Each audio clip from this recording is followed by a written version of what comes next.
go back now to talking about when you enlisted and why. On December 8th. Well, I had planned to do that, to enlist before I got drafted. At the time that I enlisted, I was 20 years old. At that time, the draft was 21. It suddenly turns to 18, but it was at that time 21. I was going to be 21 on the 14th of December.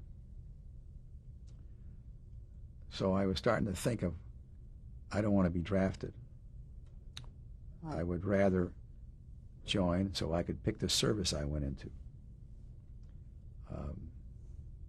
At the time, the junior college I went to, one of the professors there had been activated. This is about the 10th or 15th of December, to produce 14 people who would qualify to go to West Point. West Point was going to have a 3-year class, which would be the first time they had a because West Point's a 4-year class. But this was going to be an escalated one that would go through 3 years with no vacation break, no summer break. And he knew that I had passed all the exams, that I was physically fit, which was very difficult to be physically fit to get into the old United States Army or Navy.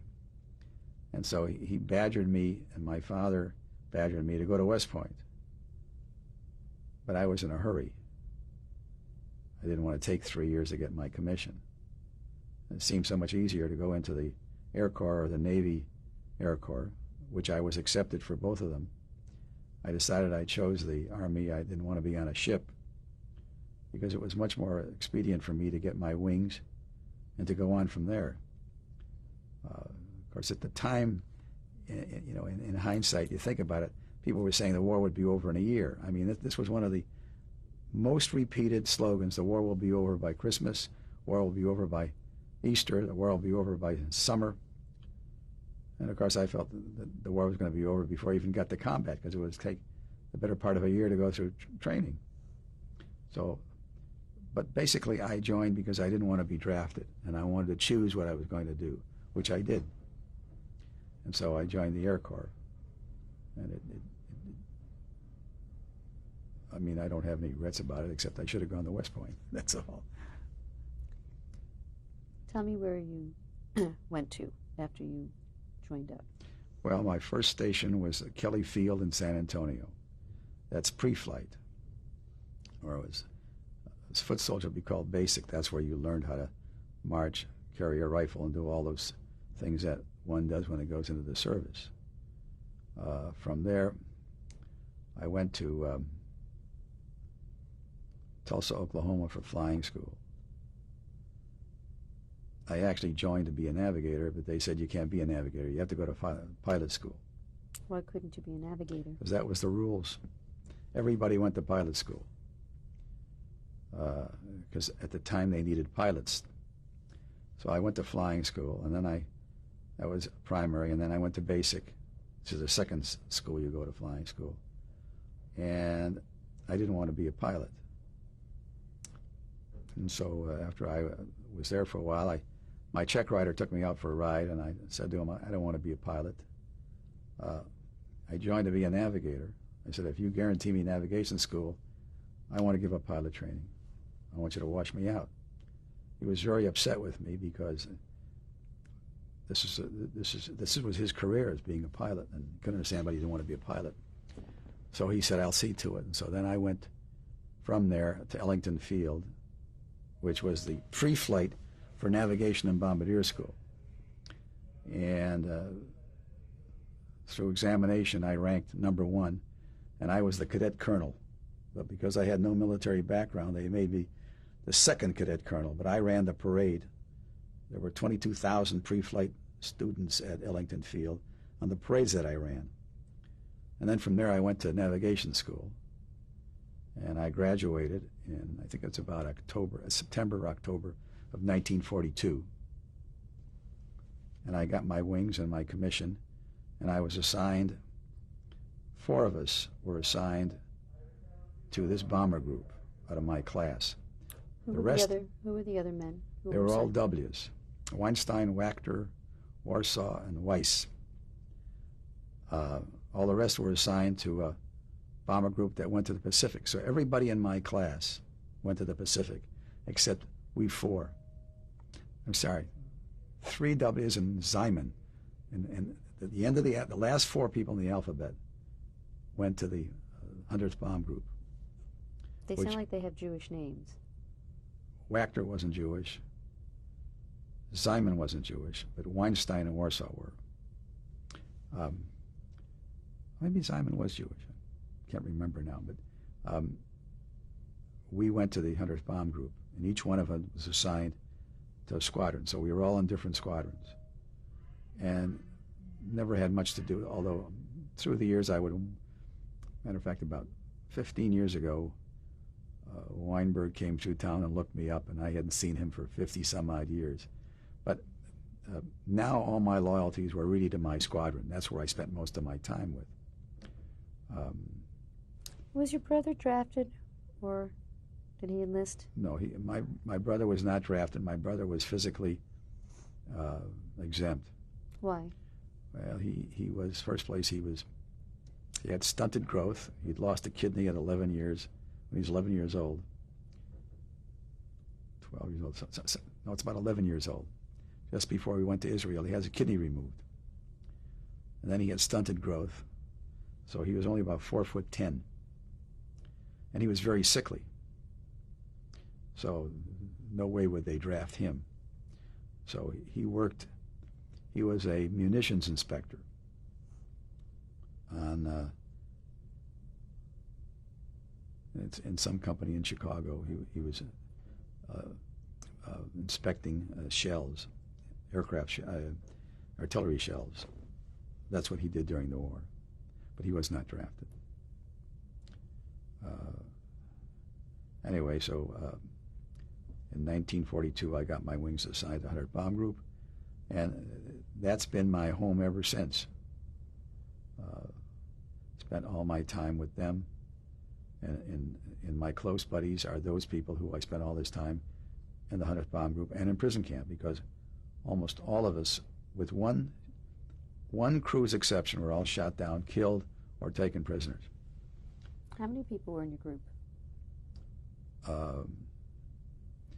Total group person, about 2,500. But How many in your immediate group? In my squadron? Well, in my squadron there would be 90 flying personnel and probably 500 non-flying personnel, which are armorers, other support, tech people. So it takes 500 people to put 90 people in the air. To give you an idea what the relationship was there. Who was the commanding officer for you? There was a man named John Egan, was my squadron commander, who coincidentally had been a patient of my father's, which makes it a very small world. What was your relationship with him? And not very close. I mean, the relationship really is with your crew. That's the close relationship, is your crew. And then the next relationship are with your compatriots who are the same level as you are. We had 8 navigators in my squadron, and we were the nucleus of our social and military life. We all hung out together. Do you recall the names of all the people? Oh, yeah, I know all, Sylvia. Tell me the names. Well, there's Murphy, there was Solomon, there was Warsaw, there was Dennis. What else did we have? I think I mentioned about 6 there. But we still, the ones who are still alive, still see each other to this day. Crosby, I mean, if you notice Bing Crosby in there. And we were always very close. We were a close group all through our career. And after the war, when we got back together on our reunions, we're still a very close group. Those who are still alive. There's only 6 of us altogether left now.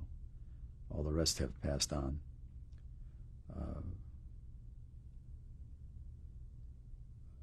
Trying to think if I mention any more.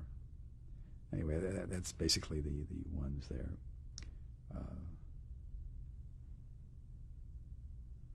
As I say, there's about 6 of our little nucleus that at one time were 9 and now 6, soon to be 5, unfortunately. So they've all lived a long life, which is really quite unusual.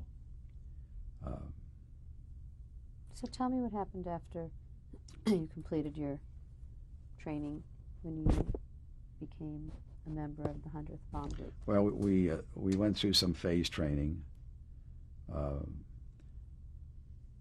First, they sent us for 1 month. We went to Casper, Wyoming. In Boise, Idaho, we were split up to become instructors for tactical units. And then, so there were 4 crews in Casper, Wyoming, which was a large air base. And then we reassembled in Sioux City, Iowa, then went to Kansas City, Wichita, Kansas, from whence we were sent overseas. And we went through the phases where we went from Wichita, we flew to Goose Bay, Labrador. We flew to Iceland. And then from Iceland, we flew to England. And we were the first 3 groups to do daylight bombing out of England. When was that? What year? That was in 1943. What time of year? I think March or April.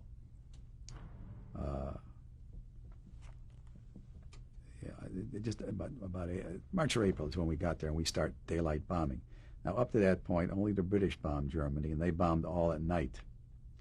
We were bombing in the daylight, which is much more dangerous than bombing at night, because you can be spotted a lot easier in the daytime than you can at night. Tell me about your first mission and how you prepared for it. My first mission. Let's see, what was my first mission? I think it was one of the airfields, either Le Bourget, around Paris, which was a fighter station. We bombed that. It was a very... most of the missions took approximately, you got up at 2 o'clock in the morning so that you could be briefed, have breakfast, get ready, prepare everything, to leave at daylight, which is, depending on the time of the year, which would be, at that time was getting towards the midsummer, which we had daylight about 6 o'clock. We'd take off about 6 o'clock or 6:30, and the assembly and the movement towards where we were going would take about an hour, because all the 3 groups would get together and assemble in one huge group. And then we would take an hour or 2 hours to go to the target, maybe even more, because we'd go someplace and feint. In other words, we would go towards this target, then change direction and go back over there. What was the point of doing that? Well, it was supposed to confuse the Germans, but never did. They had a wonderful intelligence, because at the time, in World War II, Ireland was never involved as a combatant. And the Irish, who were always anti-British, were a great source of spies for the Germans. And so they always knew where we were going. We had all kinds of Irish workers on our field. And so no matter where we were going, they were always ready for us, which was sad because we would hit a lot of flak. Most of the airfields were surrounded by anti-aircraft. But by the time that we came back, we had spent 12 hours in flight, from the time we started out to the time we actually came back and landed. Long, tedious day, and very nerve-wracking, because it's like a battle that doesn't end for 12 hours. From the moment you take off, you're susceptible to anti-aircraft and to fighters.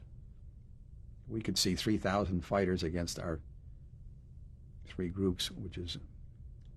How many were in your maybe that's groups? 100 planes. It's 100 of us against 3,000 of them. Of course, they don't attack at the same time. They come up in waves, because you'd go over their quadrant, and they would come up and fight, and then they would leave you and go down, and a new group would come up and attack you. You were talking about your missions. What exactly was your role? As a navigator? A navigator is usually, he's the one who finds the target. The pilot is the bus driver. The navigator is the director of where we're going. When you arrive at your target, the bombardier who had the Norden bomb sight is supposed to bomb the target using the Norden bomb sight. So each person has a job. During wartime, there's very little ability for us to decide where we are. In other words, today we have all kinds of radio beacons, which they had in those days, but not in the wartime setup. So that the navigator was the one who had to find the target, which is a very difficult thing to do when you have nothing more than maybe a compass, and you have you may have to use the sun to shoot sun lines, which they do in the Navy. The Navy did the same thing before they had all this electronic equipment, and it's really not very pinpointing. It's sort of very general. I mean, you're somewhere between this point and this point. So the navigator's job was a very difficult one, especially in combat when there were no radio things to help you figure out where you were. How high did your aircraft fly? Well, our ceiling was about 35,000 feet, but most of our missions were between 20 and 25,000 feet. Not only that, but Europe, as a weather situation, is usually cloud covered, which makes it very difficult to use any sights that would help you in your navigation. So it was a very difficult job. Subsequently, the time that we started, usually we all went as a group, and whoever was leading, he would be the lead navigator. I mean, I did that twice. I led 2 missions, and he would be responsible for getting to the target. Everybody would just follow him. Follow the leader. When you get to the target, that bombardier would be the one responsible for bombing, and everybody would follow his bombing. When he dropped his bombs, they all dropped their bombs. That was not the original concept of these bomber. When it started that each plane would go out and bomb by himself, or with maybe 3 planes at a time.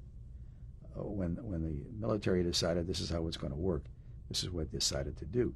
Now, the reason you need a navigator beside is if something happens to you and you have to go back to where you came from, he's responsible for getting you back. Ultimately, when they had smaller planes, they combined the bombardier and the navigator into one function. But on the big ships, they had 2 separate officers doing those 2 functions. One to get them there, and the other one to bomb, and the pilot to get you there. So that was the basic function. Ultimately, they bombed as a group. So whoever the leader was, he would drop the bombs. Everybody would drop on him. That navigator would get you to the target and get you home. Although many of the times, you get shot up, you're on your own. Because if you get shot up and you lose power, you begin to fall behind. And the security you had was staying in a group, because we had huge firepower as a group, much less firepower as an individual plane. So that was the general description of what our jobs were and how we were supposed to do it. Didn't always work out as we were supposed to do it, because in many cases, Europe from the Channel back, which is going east, is cloud covered. That's the natural condition. All of Europe is cloud covered sometime during the day. It doesn't have, like we have in California, a clear day that the sun is shining all day long and there's no clouds. They never have that. There's always weather in Europe, and it's constantly changing. Were there any seasons that were particularly worse than others? Well, the winter season, would be actually, I think the worst season was spring and fall, because that's when the weather changes are more it's more of a contrast in the weather change. it could get warm in the middle of the day and get quite cold at night. And so that weather change would create a great cloud cover. But the clouds usually extend over the coast of France, and the weather would continue to go further and further back. Even England is always cloud covered. It's at broken clouds, full clouds, partial. It's always cloudy. Now, in the morning, it would be clear. Interesting. We would take off at 6 o'clock in the morning and be clear. By the time we were getting close to the target, it was full of clouds. We try to get there as early as we can for the clearest view, but it didn't always work out that way.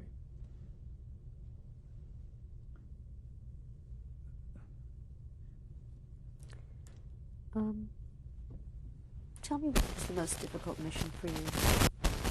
Well, the most difficult mission is the one that I got shot down on. I mean, that's obviously the most difficult. Before that, was there any other ones that were the first mission? Well, the first mission was relatively easy because it was to France. And, of course, the interceptors and the flak was not quite as bad in France as it was in Germany. Every mission, let me tell you what the sequence was. Unfortunately or fortunately, we shared our barrack. There were actually 8 officers lived in a barrack, or half a barrack. And the other half of the barrack I lived in was the orderly room, or the office of the group, or the squadron. And my bed was up against the common wall between the orderly room and the barrack. So that means usually what happened was that about 11:30 in the evening, we would get by teletype orders for the next day. I could hear the teletype clacking out, knowing that this was a mission tomorrow morning. Now, even though I made 13 missions, we did fly more than that, but unless somebody shot at you, it was not a mission. There had to be enemy fire to be called a mission. So we did some flying where nobody shot at us, and the mission was aborted after we had gotten up and started out, crossed the channel, and then we were wired and radioed to come back because the target was so completely cloud covered we couldn't find it. So there were many missions that we went on that were not credited to us because there was no hostile fire. How did you know where the targets were? I mean, how were you trained to locate targets? Well, we had maps of the targets, and we would navigate to that target. We usually had the actual direction of the target was given to us in briefing. 260 degrees, you head out to the target, and we had to find the target on the map and find all the places on the way there that could reinforce our being online, being on the target, if you understand what I'm saying. We would go over this little town, or there would be this off to the little lake off to the right, and so you had to follow it, make sure that you don't deviate. Because all we had to go by was a compass. What were some of your targets? Targets were Aachen, where I was shot down, but a week later. We were in the Ruhr, Cologne. The Ruhr is actually an industrial part of Germany. Frankfurt. Regensburg. Probably 6 or 7 fighter places in France. They were more advanced. All of the airports that surrounded Paris, where the Germans had fighter aircraft, we would be bombing those. We bombed a V2 spot. Where was that? Well, that's along the coast of France, where they were sending the buzz bombs over to England. We bombed in a heavy water plant in Norway, where supposedly they had heavy water working on an atomic bomb. We bombed the Saint Nazaire, which were the sub-pens, various and other sundry spots, but basically some in France and some in Germany. That's basically where we were bombing most of the time, outside of that time when we went to Norway to bomb the heavy water plant. But effectively, it was the strategy of the Air Force was that our responsibility was to destroy the German Air Force. So that means we would bomb their factories that made aircraft. We would bomb their stations, their airports where these fighter aircraft were, and anything where there might be a line of supply or a product line that went into aircraft. Our thing was to destroy the German Air Force. That was what our job was. And so most of the targets we hit were in that category. Either a supplier of parts of the aircraft or aircraft factory itself, or the aircraft on the ground in a fighter airport. How many people were in each aircraft? 10. There was a bombardier, a navigator, a pilot and a co-pilot, a radio operator, an engineer, and a tail gunner, and 4 side gunners. The aircraft had 10 50 caliber machine guns. Each one of them was manned by somebody firing 50 calibers at primarily intercepting aircraft.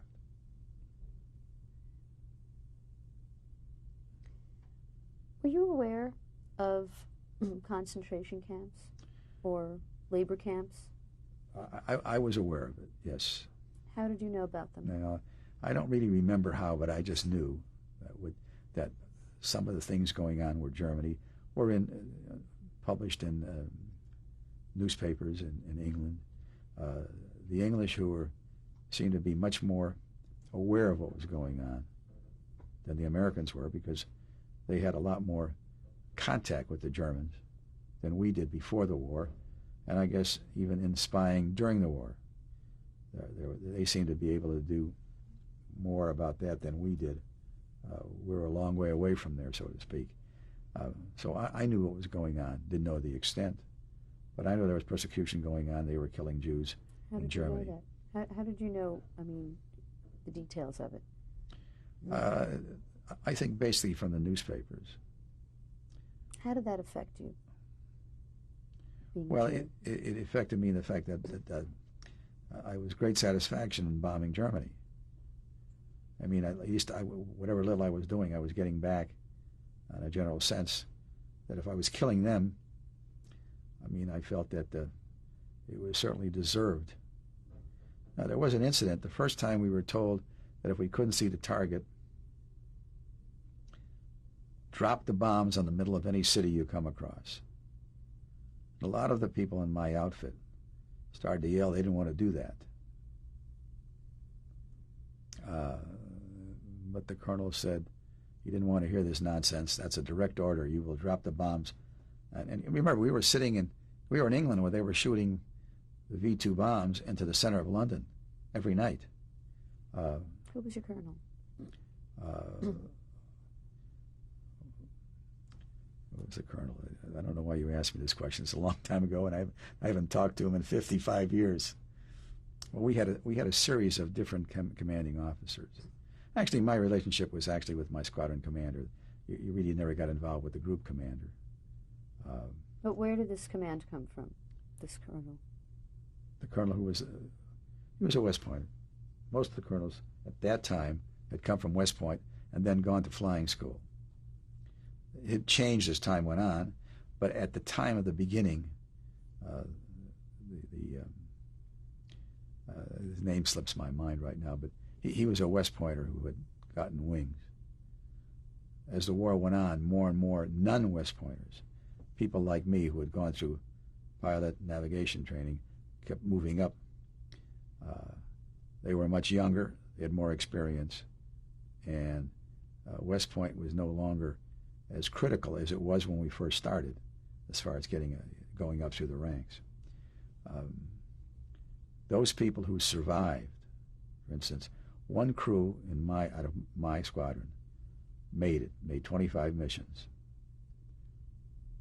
All the pilot and the bombardier and the navigator all became full colonels because nobody survived. The 9 crews, only 1 survived. As a matter of fact, there were 3 crews out of the 36 who actually did the 25 missions in my squadron, in my group. So you see, there's so few that it was sort of an evolution by attrition. Nobody else was left. Let's go back and talk about, they told you to bomb the center of every city. Well, anyway, I didn't feel, I was hot to bomb the center of any base in Germany. But nothing was ever said after that. And if we had any bombs left, we'd always drop it on the city. What about camps? You're talking about concentration camps?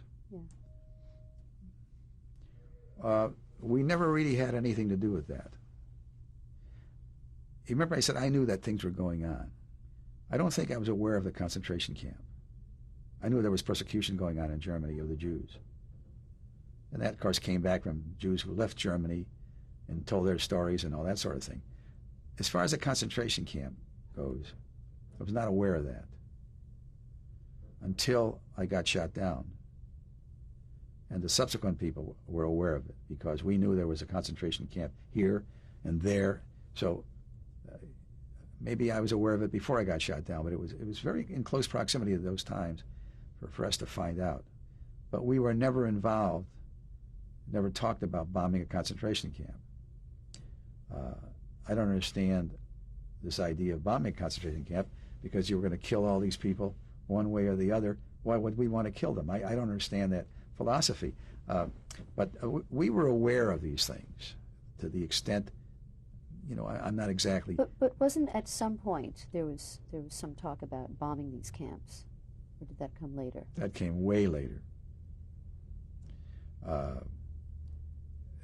As I say, at that time, why would we bomb a concentration camp and kill all the people there? It never made any sense to me. And then it was never talked about bombing them. We knew that there were concentration camps. Okay, we weren't really fully aware of all the things that were going on, but we knew there were concentration camps. So, but we never talked about bombing them. We never told if you want to drop your bomb, drop it on a concentration camp. The issue never came up.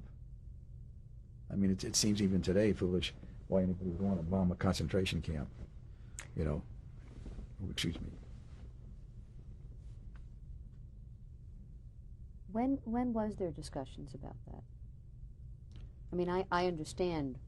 Well, the discussions about bombing concentration camps, I only heard about after the war, long after the war. What did you hear? I mean, what had they want? Well, it was, all kinds of questions were asked in the military and in Congress why they didn't bomb concentration camps. And I don't understand that whole philosophy because if you would bomb a concentration camp, you'd kill all those people in there. I mean, and you wouldn't be putting the concentration camp out of business because it'd be right back in business right after we did that. We would be doing what they wanted to do for them. This is ridiculous. So I don't understand that at all. We did bomb the centers of many cities, and after a while, that was the prime target. We didn't go for something else. After the Luftwaffe was destroyed, which was probably sometime near the end of 1944, they started to bomb Berlin as a city. They weren't looking for military targets. They were bombing all those cities as targets, the city themselves.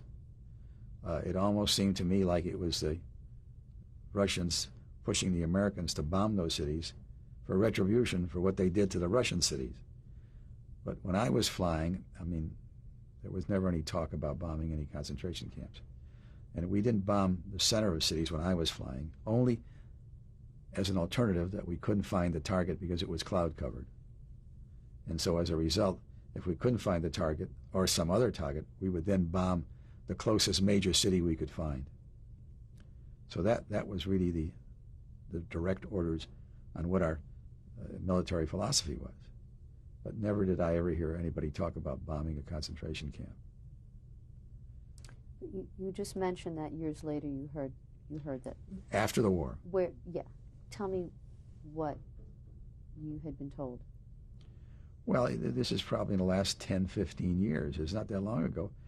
People were asking questions why the Air Force didn't bomb concentration camps. They said that that's in conjunction with the talk about Roosevelt not permitting those ships to leave the people aboard as immigrants, to take in immigrants, and that whole thing, that the repercussions long after the war was over. And part and parcel of that same discussion was, why didn't we bomb concentration camps? But there was no talk when I was flying. It was only long after the war was over. I mean, talk 10, 15, 20 years, which is in the 70s maybe, the first time I heard that, which I think is nonsense anyway. Tell me what happened when you were shot down. Describe that day for me. Well, we were flying as a spare. A spare means that if you put up 9 planes, one of them is a spare. That means that if somebody gets shot down in the first 3 echelons, that spare will move into that position. So he's going along like a spare tire in the event that something like that happens. It usually always happened. How often would you lose planes, and how many planes would you lose? Almost always. The problem, of course, is that the dynamics of flying are that if the man who is leading this formation is flying at 200 miles an hour, the next flight behind him has to be flying at 205 miles an hour. The next one behind him has to be flying at 210 miles an hour, and so on as you keep going backwards. Also, they're staggered up and they're staggered down, so they're flying above like this, or they're flying down below. That's so that there's nobody within distance of you to create a danger between your own aircraft. Coffin Corner is the last plane flying at the lowest level, and that's a spare. They chose spares, I think, by dealing cards. It was just a raffle who got that, because the spare had to fly the most to keep up with the formation. Your security is always in the formation. Well, we were flying the spare that day, and a pilot came up, and he did an interesting. The maneuver was they'd fly above you, dive down at you, and then they would roll over, firing their gun. Now, as they roll over and fire their gun, they're putting up a round spray. Now, they're firing 30-millimeter shells, and we're firing 50-millimeter shells. They've got to come in to fire at us. They got to come within range, a long distance. We're attacking them before they can even fire at us. You understand what I'm talking about? So as he was rolling over, we destroyed him, and he went down into the ground. But he hit an oil line, and the oil line is the one that controls the pitch of your propeller. And in order to keep the propeller from running away, because if you lose the pitch of your propeller, it will tend to run in the wind. Whatever way the air will then put it in a windmill position where it is, instead of being like this, it'll be straight. It'll just windmill, and it's a tremendous drag. So you have to shut that engine down. Now, you don't want to shut the engine down, because that's a sign to the fighter aircraft that you are only got 3 engines and you can't keep up. So you let it windmill, which is a drag. Well, we decided that we could not keep up with this formation, that we had 2 choices. Turn around now, fly as long as we can. We did not drop our bombs. Fly as long as we can to drop our bombs, and then try to head for home. Because the mission that I got shot down on was a famous one called the Schweinfurt Regensburg Mission, where they flew from England, bombed Schweinfurt and Regensburg, flew on to North Africa, and landed in North Africa. Well, we lost that engine, so we decided that we would have to turn around and go back, because we're now over Western Germany, and the chances were better at that time for us to go back than to stay with the formation till the bomb run, which was another 30 or 40 minutes. We just couldn't keep up. We were slowly, steadily falling away. So we turned around and went back. about 10 minutes later, I don't know what happened because I was busy with my navigation. I'm now out by myself. The navigation is totally up to me to bring us back to England. We're still at 15,000 feet. We've come down, but very slowly. The most secure way to do this is to go all the way down on the deck, which is flying a couple hundred feet off the ground, so nobody can pick you up. They can't see you. They don't know where you are. We're at 15,000 feet. And all of a sudden, here come all these fighters. And they're all sliding in. They're not firing at us. They're sliding in to escort us. And so we shot them down. Why did you shoot him down? It's the enemy. I mean, why not shoot them down? I mean, that's what you're supposed to do. But if they weren't shooting at you, they were escorting you. Are there any rules? I mean, there's no rules at all. You come in, you shoot them down.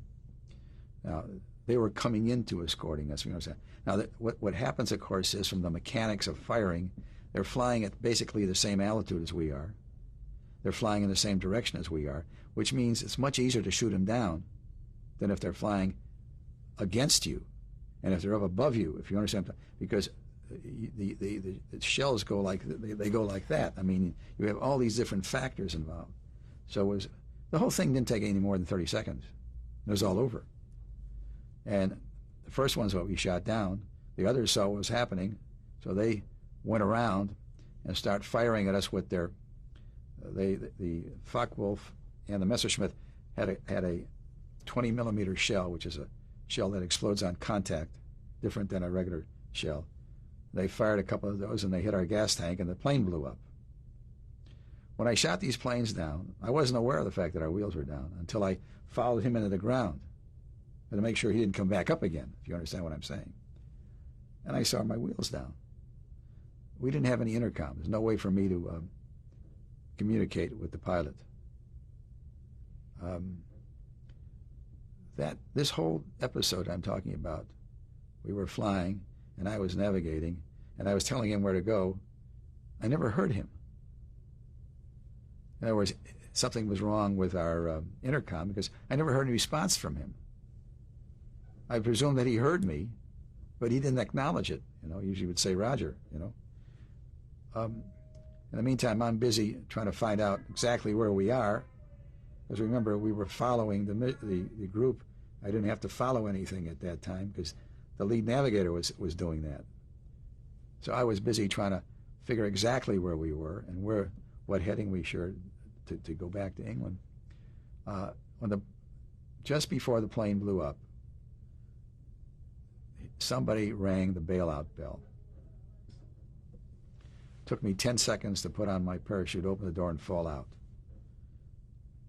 Probably about 10 seconds later, I was a long way away from that plane when it happened because the plane's still going and I'm dropping out and I'm falling straight down. The plane blew up.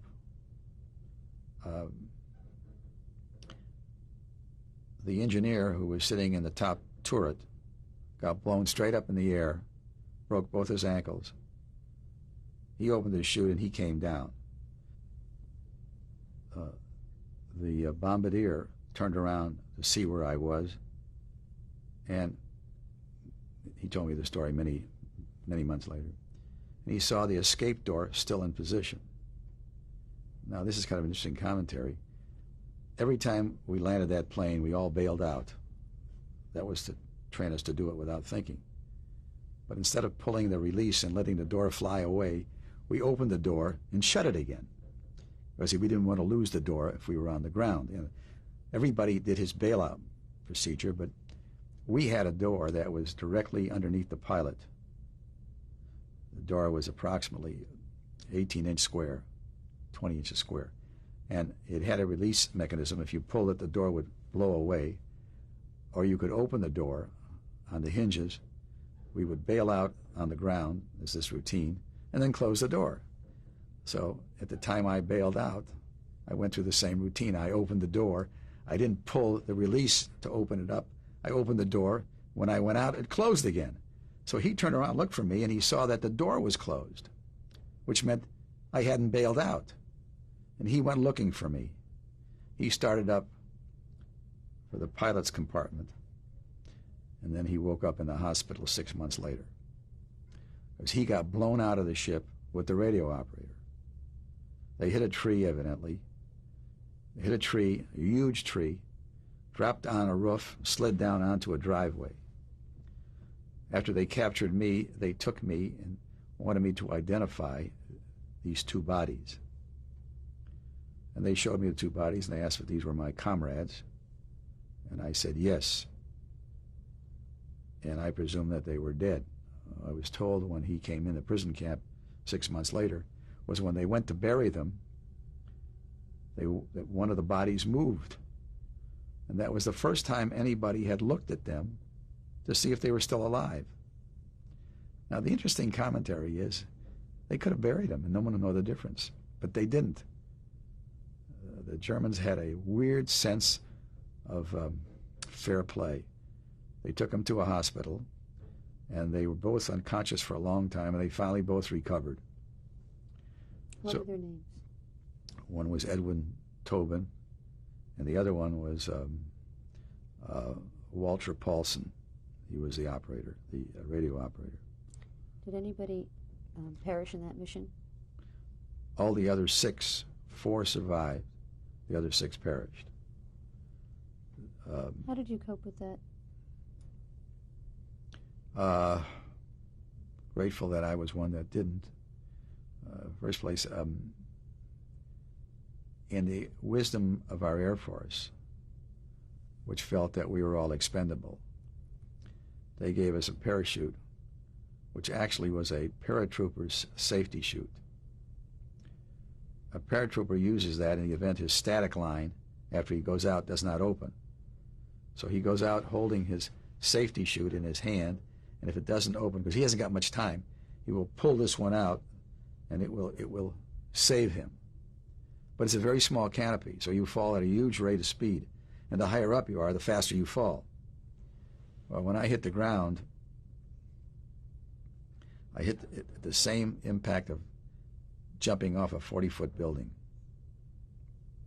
And I was unconscious. By the time I came around, I think I told you the Gestapo was standing over me, screaming at me where my pistol is. Because I had a pistol, but when I bailed out, the pistol was wrenched out of my holster, and I don't know where it went, up in the air. And, my neck was frozen from the enormous hit that I took on my neck because of jumping in that. I didn't tumble right. And so at that time, I was in shock. Being in shock, I wasn't thinking in terms of what happened to the others because I didn't know. I don't know what. I didn't see the plane blow up. It was probably a couple of 3-4 miles away when it happened. So I was not aware of any of this. The fact that the other 2 were alive, I knew that the engineer was alive because he was taken prisoner and he was brought in to the same guardhouse in the Wehrmacht barrack to where they took me. So I knew he was alive. But I didn't know who else was, if anybody else was alive or not alive. I had no idea. And, of course, I was in shock. I don't know to this day whatever happened to these people. No one's ever told me, but none of them ever surfaced. Now, the ones that were killed or enlisted men, they wouldn't have been put in the same prison camp with me anyway. Why not? Well, because they separated the officers from the enlisted men. The enlisted men went to the camp on the Baltic, and the officers went to the camp that was in Sagan. So I have no way of knowing, even to this day, but as far as I can tell, because no one's ever contacted me, that they perished. They may not have perished. I have no idea. And there's no way. I do know that one of them has perished because his nephew came to see me. His nephew, he was an Air Force colonel, came to see me to talk about his uncle, who he was born after his uncle got killed. And so obviously he must have been killed because his nephew told me that, but I don't know what happened to the others. What was that one's name? Tischewitz. Interesting man. His nephew was a colonel who directed the raid. He was in charge of the raid on Libya.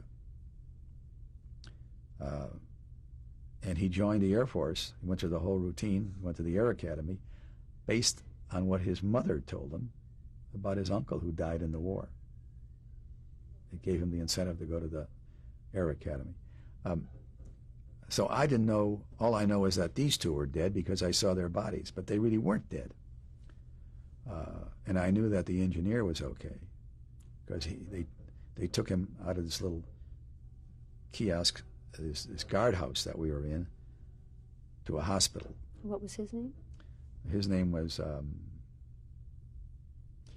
if you ask me these questions direct, you hit me, I have to think for a minute.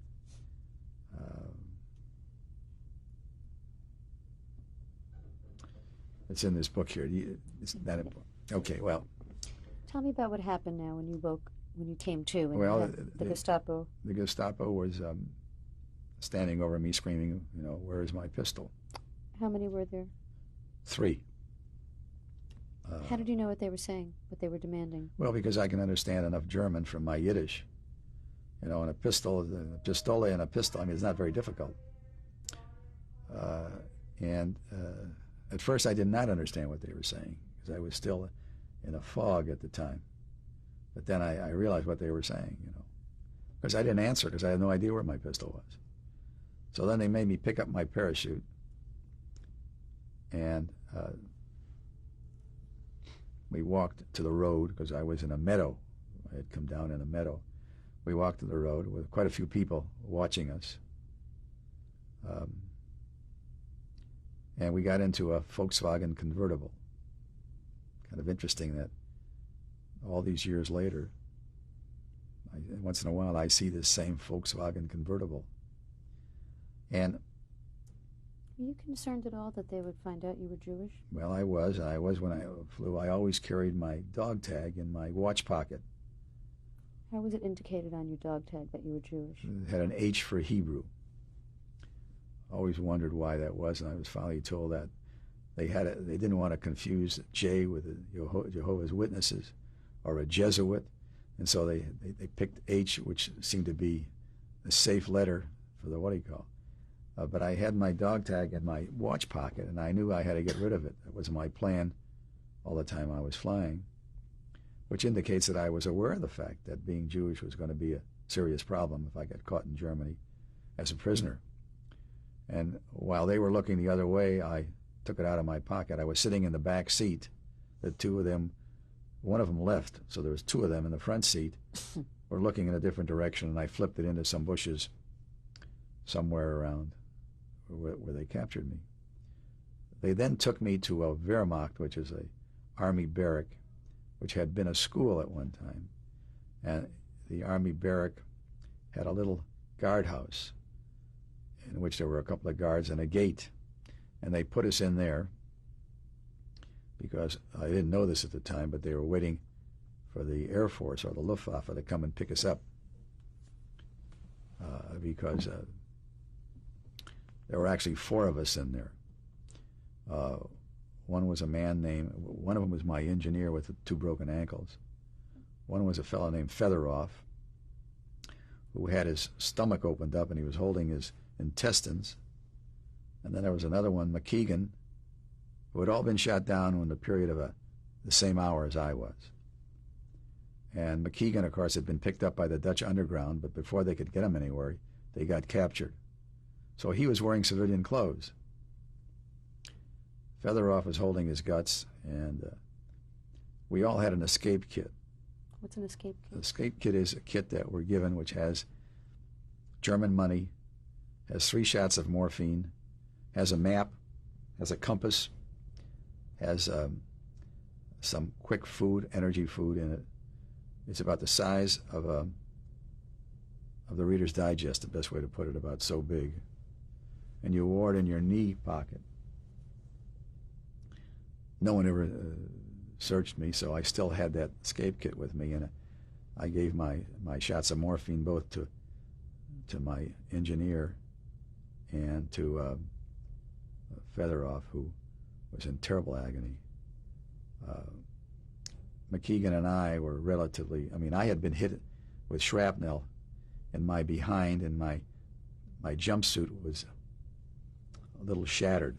First, it was a little embarrassing, I suppose, but I figured, who cares? That was some of the stuff that they hit us with that came up from the bottom. Not terribly painful unless you sit down. Then it's excruciating. And so we spent the night in this little guardhouse. Toward the evening, they took Fedorov and my engineer out to give them first aid or hospitalization or something. I don't know. They just took them out. And so just McKeegan and I were left in this barrack. I always wanted to be sure that I was never left alone, because it was always dangerous to be left alone. Why was that? Well, because they could do away with you and no one would be any the wiser. There's safety in numbers and insecurity and singleness. That evening, we would have to go into the barrack to use the toilet facilities. They never fed us, but of course neither he nor I were very hungry anyway. People came to the window of this little kiosk and threw night soil at us. It's night soil. Well, night soil is what you usually drop down the toilet. And they threw it at us through the window, screaming that they should give us up.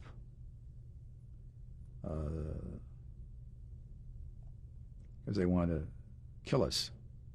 Remember, I said we had bombed, a week earlier, we had bombed the city of Aachen. Word of it must have gotten out immediately that they were 2 American prisoners.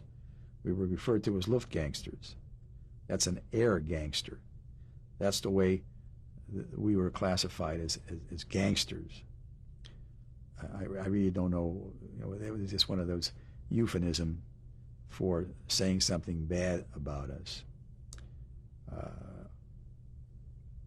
And the guards screamed for them to go away. And of course, ultimately, as it got later and later, they went away. The next morning, we were picked up by the Luftwaffe, who there's an interesting commentary on prisoner of war and the Geneva Convention. If you give your parole that you won't escape, they won't bind you or do anything. They'll let you walk normally. So they asked for my parole, and I gave him my parole. That means I could walk alongside with him and not have my hands in handcuffs or chains on my feet or anything like that. So I gave my parole, and we started our trick, which was a long time, because Germany was, every town we went to was rubble. There were no transportation. We did mostly walking. How many were there of you? Just 2 of us. Did they ever question your identity, or your religious identity? Nope. They never even asked my name until I got to the interrogation center, which was in Frankfurt on Oder. How long did it take for you to trek? Probably 2 days. How had they treated you in that time period? Other than not? Well, as I remember, I was with a corporal who was taking us, and wherever we could ride a streetcar, what I call a streetcar, they may call it a train, but basically it's a two-car ensemble. I would call that a streetcar, they may call it a train.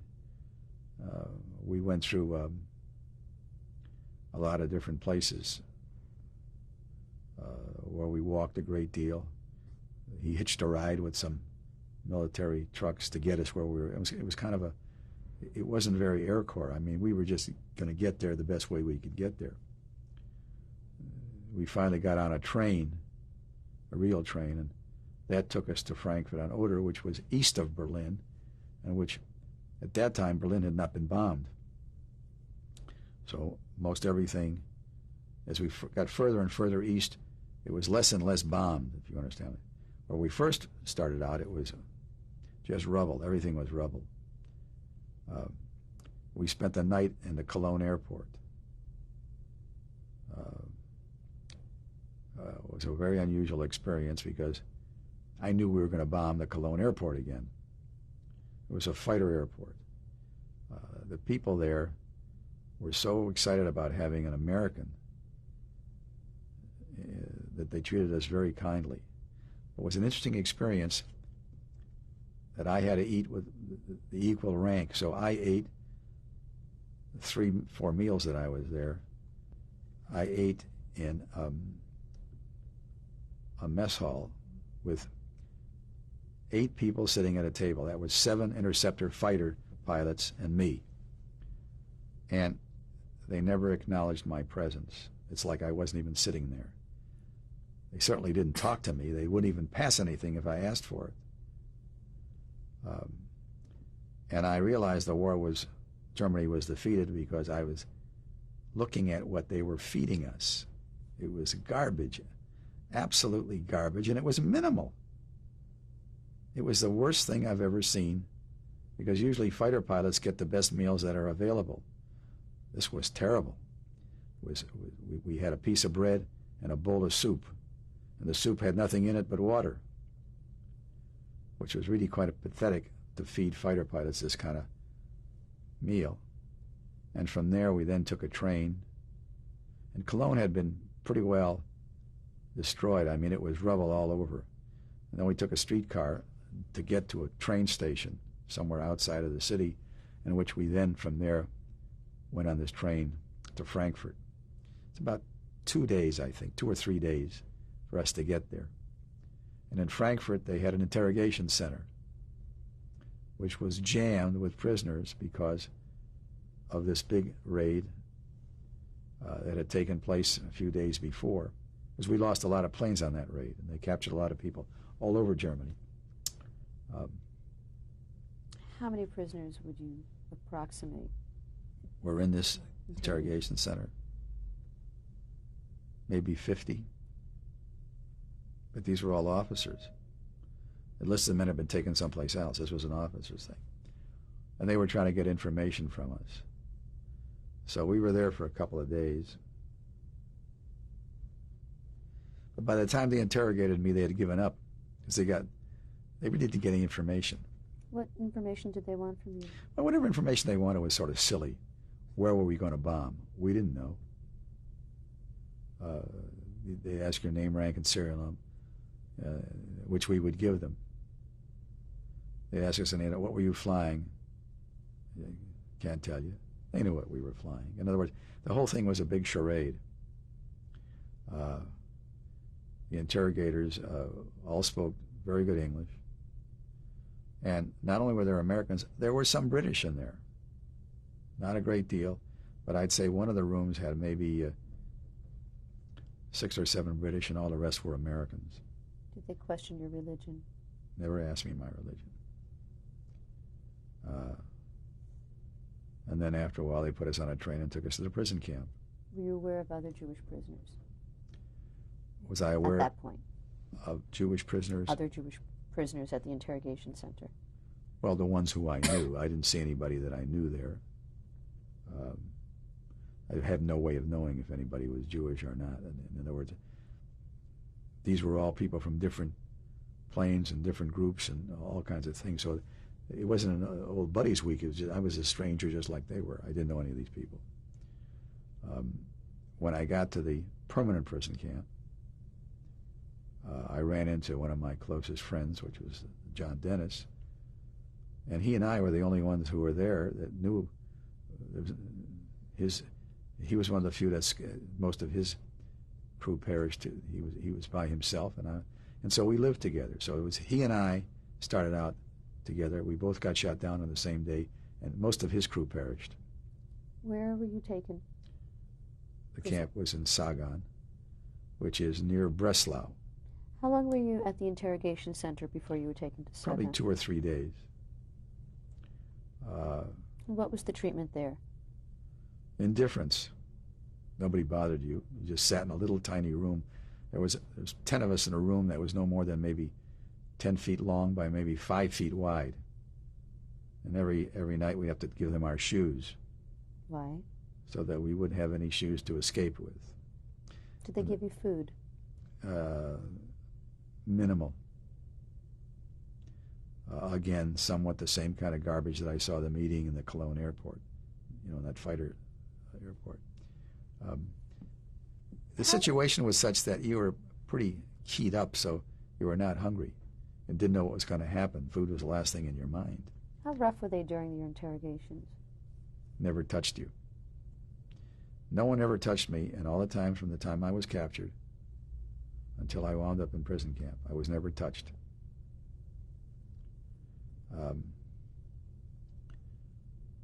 As far back as I can remember, at no time was I ever touched until I was liberated.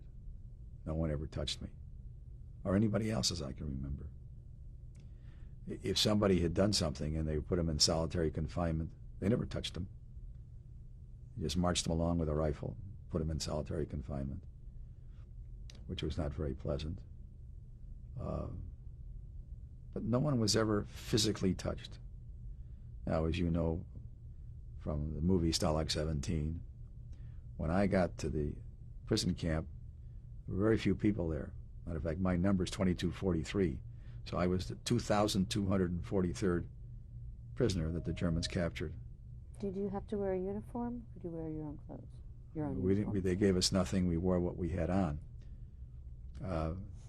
Sometime later, the Red Cross brought us some British uniforms, and that's what we wore most of the war, was the British uniforms, which was the British battle jacket and British pants and British shoes. You only got a one-item issue. If you got a battle jacket and a pair of pants, that's your entire clothing. That's it. So it was a little difficult to wash anything, if you understand what I'm saying. So you washed the underwear you were wearing, and you wore that all the time. I don't recall ever getting a replacement. I think we got one replacement of underwear. We got winter underwear, again from the Red Cross. The Germans gave us nothing. Tell me about the day that you came into the camp. How was it set up? Well, you marched into the camp. There was probably 15 or 20 of us. And the American, there was an American commander and a British commander, because at that time the British and the Americans were together.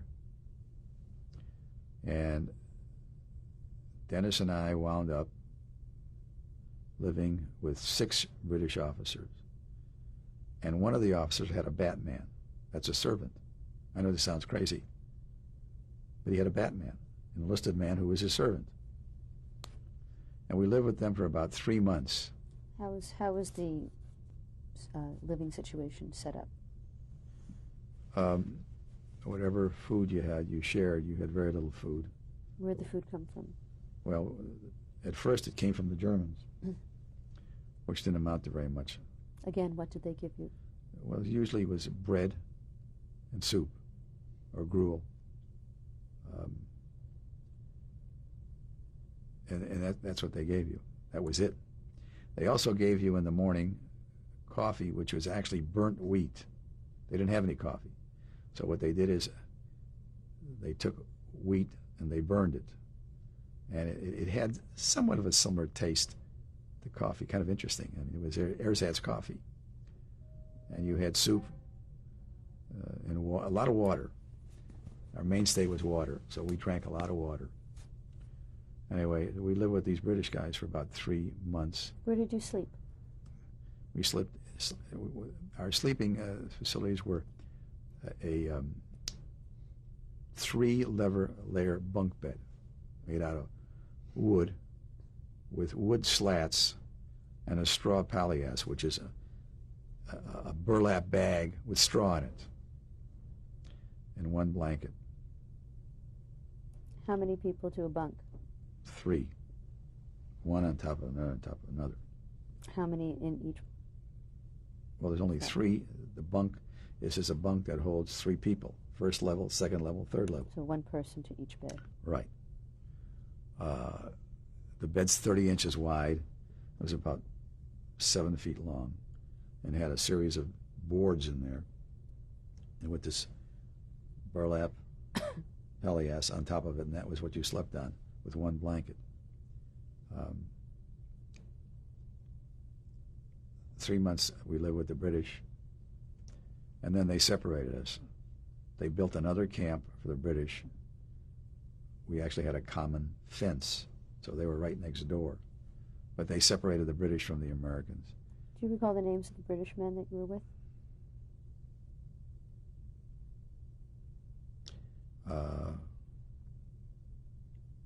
Did any of them know that you were Jewish? One of the British was Jewish. What did you two discuss about your Yeah, we Judaism didn't discuss situation? anything. Tell by his name. But we never discussed it. It was never an issue.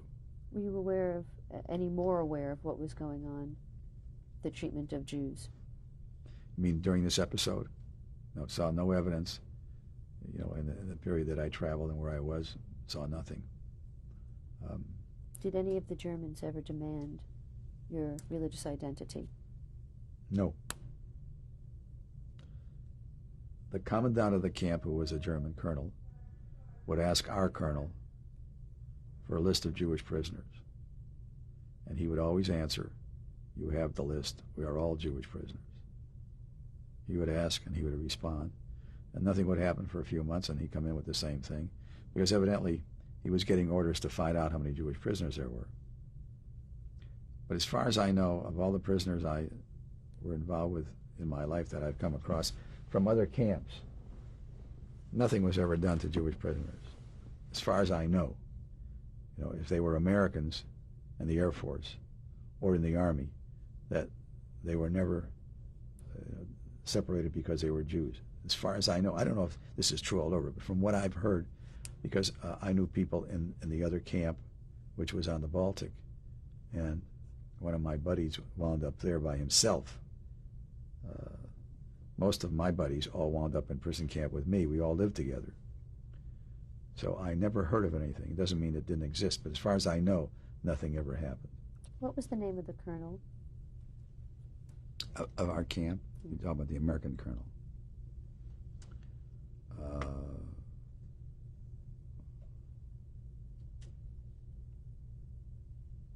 It'll come to me in a minute.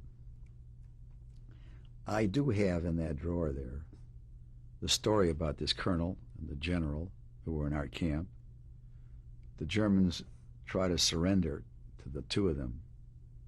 His name was Spivey, and the general's name was Vanneman.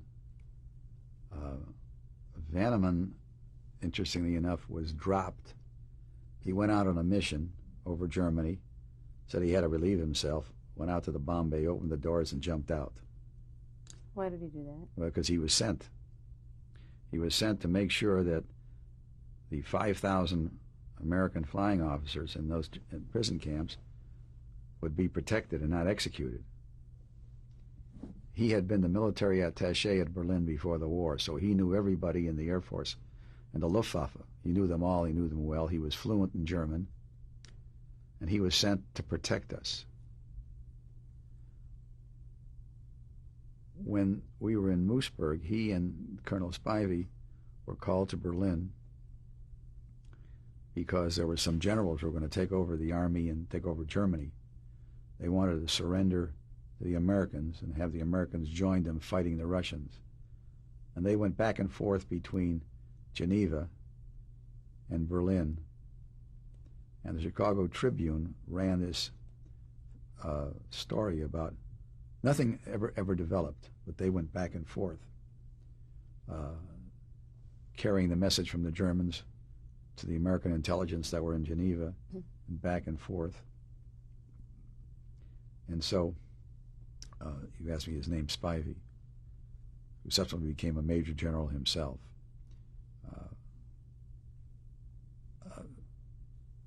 Vanneman, I don't know what happened to Vanneman. He retired. He was living in Palm Springs, and always said I was going to go see him. Kept saying, I got to go see him, I got to go see him. And unfortunately, I didn't get around to seeing him, and he died, which is a sad commentary because it would have been fun to go talk to him after all these years.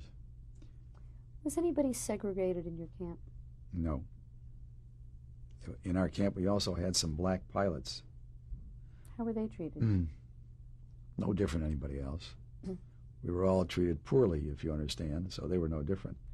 But they tended to segregate themselves. They all lived together in one group,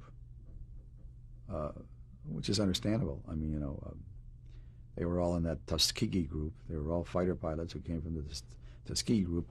So when they got shot down, they lived in our camp. There must have been about 8 of them, but they lived by themselves. Within the compound where all the people were, they just lived. In every barrack, there were 12 combines. Each combine held 12 people.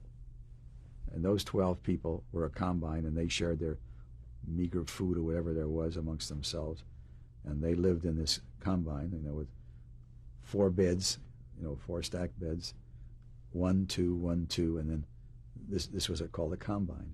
So they lived in their own combine. They did not mix in a combine, but they would mix with the rest of the people there. Who were your closest friends there? The fellows who were my closest friends when I was flying, the same group of guys. All the guys in our combine, the 12 of us in our combine, all came from our squadron. And these are the same people I see now. I think I showed you a picture of some of them. Do you have any contact with the outside? While in prison camp? You could write 2 letters a month, which were censored in and out. You could get 1 package from home a month. Some of us were very lucky. We got a package every month, and some never got a package. It was very restrictive what they could send you. What could you receive? Basically cigarettes and food. That's it.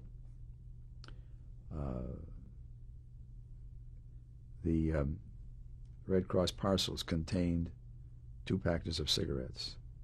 So those people who didn't smoke would sell them amongst ourselves for food. Did you smoke? At that time I did. And interestingly enough, my father listened to me, did what I asked. It took about 8 months for me to get it, but I got 2 boxes of cigars. That's 100 cigars. Each cigar is worth a pack of cigarettes. So ultimately, my friend Dennis and I, we sort of monopolized the market. We cornered the market in cigarettes because I had 100 packs of cigarettes in exchange for those cigars. What did you do with all this? Well, the cigarettes, first place, you could buy some food if someone got some food from home or something like that. By the time you got it, most of it, unless it was the kind that would keep, would not be very good. But our escape committee came in one day and confiscated our cigarettes by orders of the colonel, and they used it for bribing the guards. Because we had a radio, we had a camera, we had an escape committee. Tell me about the escape committee and how you got a radio and a camera. From the guards, we bribed the guards with cigarettes. And so, but the camera and the radio were used for intelligence purposes. In other words, they used the camera to try to create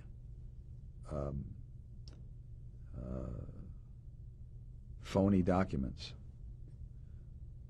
With the camera came some film, and they had to figure out how to make the chemicals, think about this, in that camp, to develop pictures to use them in passports that they were making for people to try to escape with. So the cigarettes were not used for any other purpose except for, for escape purposes. How many? Who made up the escape committee? Well, they had the colonel appointed an escape committee, and the escape committee had to work on the tunnel to get out of there. So the more work you did, the more priority you got for the escape. Where was the tunnel? Where was it? Well, it started in one of the barracks underneath. They moved the stove, and then they went straight down. Now, the barrack was actually sitting about 12 inches off the ground, which meant whatever they did there, the only place that they could really make a tunnel is where they had the stove, because the stove was reinforced. And so it's the only thing that went from the floor down to the earth, if you understand what I'm saying. And it made when they built it, they didn't think in those terms. But by digging out underneath the stove, moving the stove, you now had a concrete square that was supporting the stove. They'd have to break through the concrete. And so the footing around that concrete that supported the stove is where they could go down and dig into the earth without being seen, because the Germans had people crawl underneath all the barracks. So that's where the tunnel was. And they had a tunnel down, and what they did is they used bedboards. They actually stole light bulbs and wire so they could light that tunnel. And then they'd bring up this dirt, and all of us would carry it in our clothing. And as we walked around, we would have a hole in our pocket. It was filled with dirt, with holes, and as you walked around, the dirt would then go down your leg onto the ground, and you'd step on it so they couldn't see fresh dirt, if you understand what I'm saying. And we all worked at disposing of the dirt that came out of that tunnel. The British built the tunnel. They were much quicker at it than we were, and 101 of them escaped. 4 of them got back to England. They captured the others, 97 of them, and the Germans shot half of them in cold blood. When they told us about it, it was a very grim day. And now you asked me if anybody ever touched me or anything ever frightened me. That was the most frightening day that I spent in prison camp, because they had actually executed almost 50 British officers for trying to escape. It's a sidelight to this. When the war was over, I remember reading that Anthony Eden said in Commons when he was a prime minister that he personally would see to it that everybody involved in that massacre would be punished. And maybe a year later, I remember reading another little blurb in a newspaper which said he announced in Commons that everybody responsible for that massacre had been captured, indicted, tried, and executed. But that was probably the most horrendous day that we had spent from that point of view, as far as having any fear about getting executed. We never successfully got out of camp. Where did the tunnel go to? Went outside the camp. How long was that tunnel? 100 feet, maybe 150 feet. But they always found it. They went around, they were looking for a tunnel. That was their job. So they'd go along with a long probe and keep pushing down, and anytime they found that it was soft, they'd dig out the earth and they'd find a tunnel. The British, we never really made an escape. In other words, our tunnel was never successful.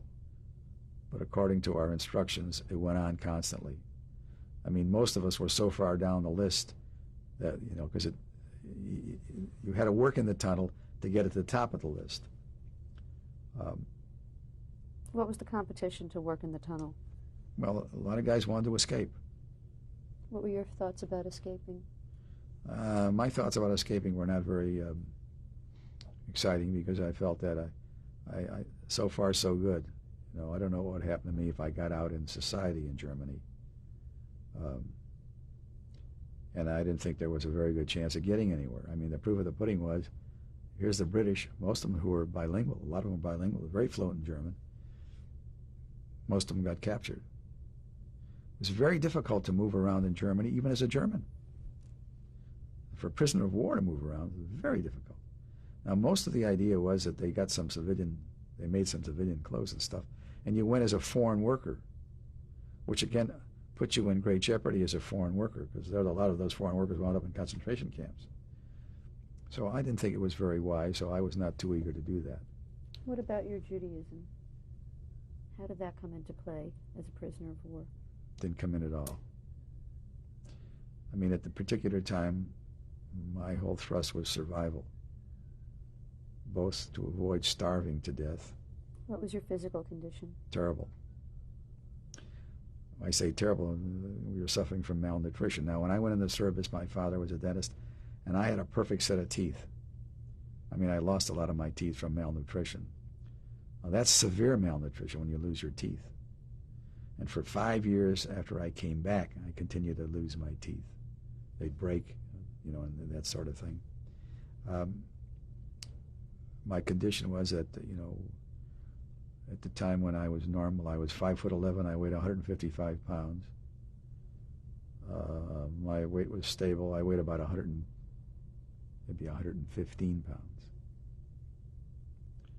Well, obviously, you can see what happened to me. I mean, if I remember rightly, we calculated that our calorie intake was 2,500 calories a week. Now, we didn't die because we had plenty of water. And what happened is our metabolism kept going down, down, down, and accommodating the least amount of calories that we were taking in. So I would say that most of us did very well. We were young. We didn't get any infections to speak of. We didn't get sick. We didn't have a lot of colds because we were sort of in a controlled environment. We didn't have a great deal of energy. We were forced, as I think, for our benefit by the colonel, to shave every day and to exercise every day, and we were forced to do that to keep in shape. But with the loss of that much weight, you're talking about, almost 30% of my weight.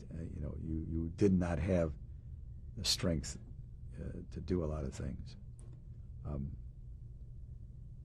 How do they account for all the prisoners? They counted us. How? In other words, the prison camp held 5,100, we'll say, and every morning we had roll call, which they refer to as appel. What time? Probably 6:30. And we'd get out there and line up by barracks. So that I was in Barrack 52, and we had in Barrack 52 probably 150 kids. The 150s line up in this, and they'd go down and actually count us just like that. 3 of them, one behind the other, And if there was somebody missing, a big alarm would go up. And that took almost an hour because they never could count us properly. In other words, the prisoners would move around. So now they would have more than what they were supposed to have. Then the next time they counted, they would have less. So it would take at least an hour and a half every morning standing out there. Sometimes it was bitter cold for this roll call. And so that's how they counted us. The theory is if we had escaped, they would know that until the next morning. So we knew we had about 12 hours of an escape before they knew we were missing, if we could get out. Now, this camp was bordered every 100 feet with a machine gun nest. It had 3 layers of barbed wire. So the only way to get out was to go underneath the tunnel underneath it. Was the wire electrified? No. Just barbed wire. 3 layers of barbed wire fence, pretty difficult to get through without. Remember, these guys were up there watching you. They could see you. And there were spotlights at night, constantly on. Their security was really quite well done and very difficult to escape, except under it with a tunnel. And of course, inside of those 3 barbed wires, there was a passageway where these men walked around all night long with dogs. So the possibilities of escape were pretty difficult unless you tunneled out. The only way you could get out was to tunnel out. What would happen if they discovered somebody was missing? Was there any punishment for everybody else? There wouldn't be punishment for anybody else per se. But if you violated their rules or anything like that, they would put you in solitary confinement, which is actually in the ground.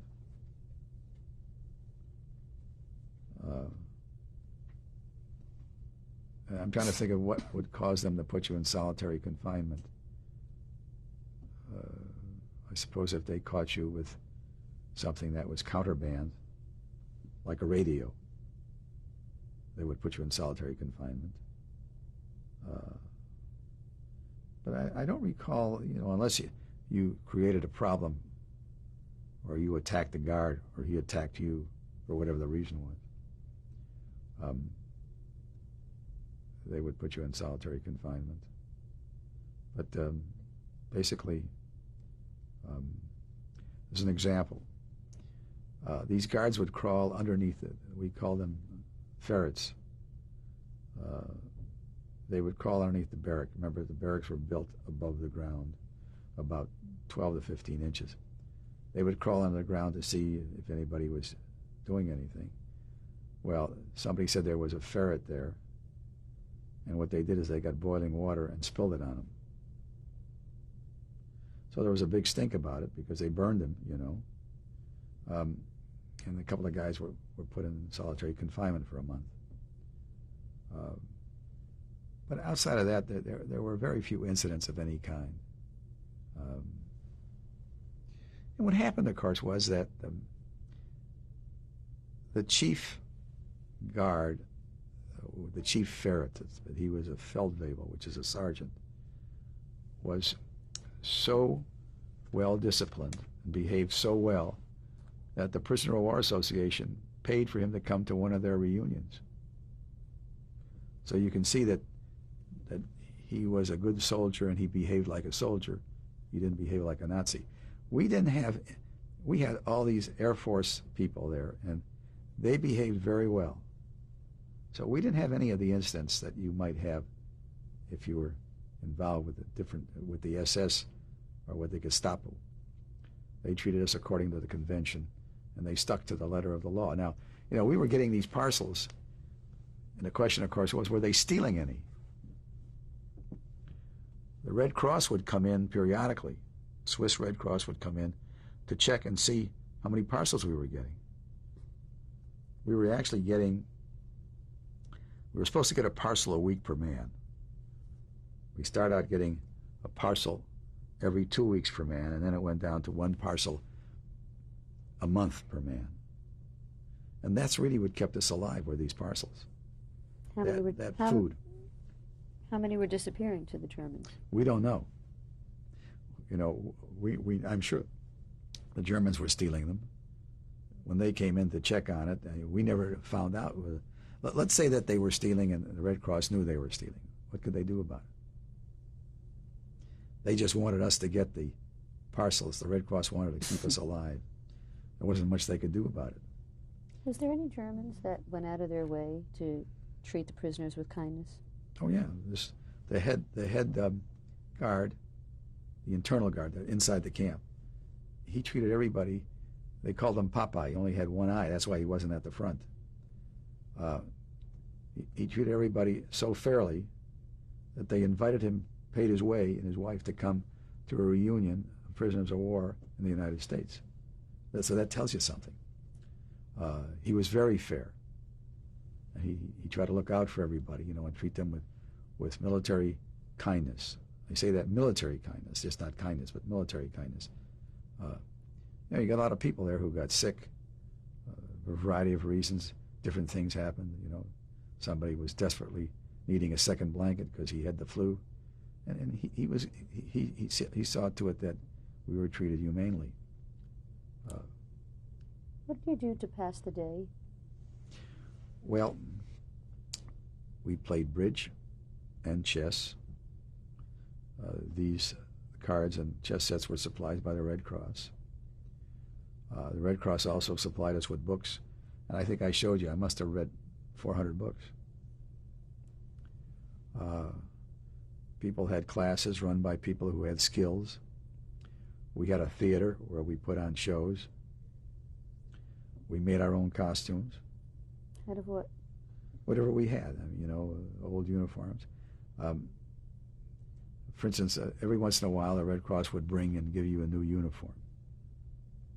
Well, you had your old uniform. So from that, interestingly, with great ingenuity, we'd learn how to dye something from prunes.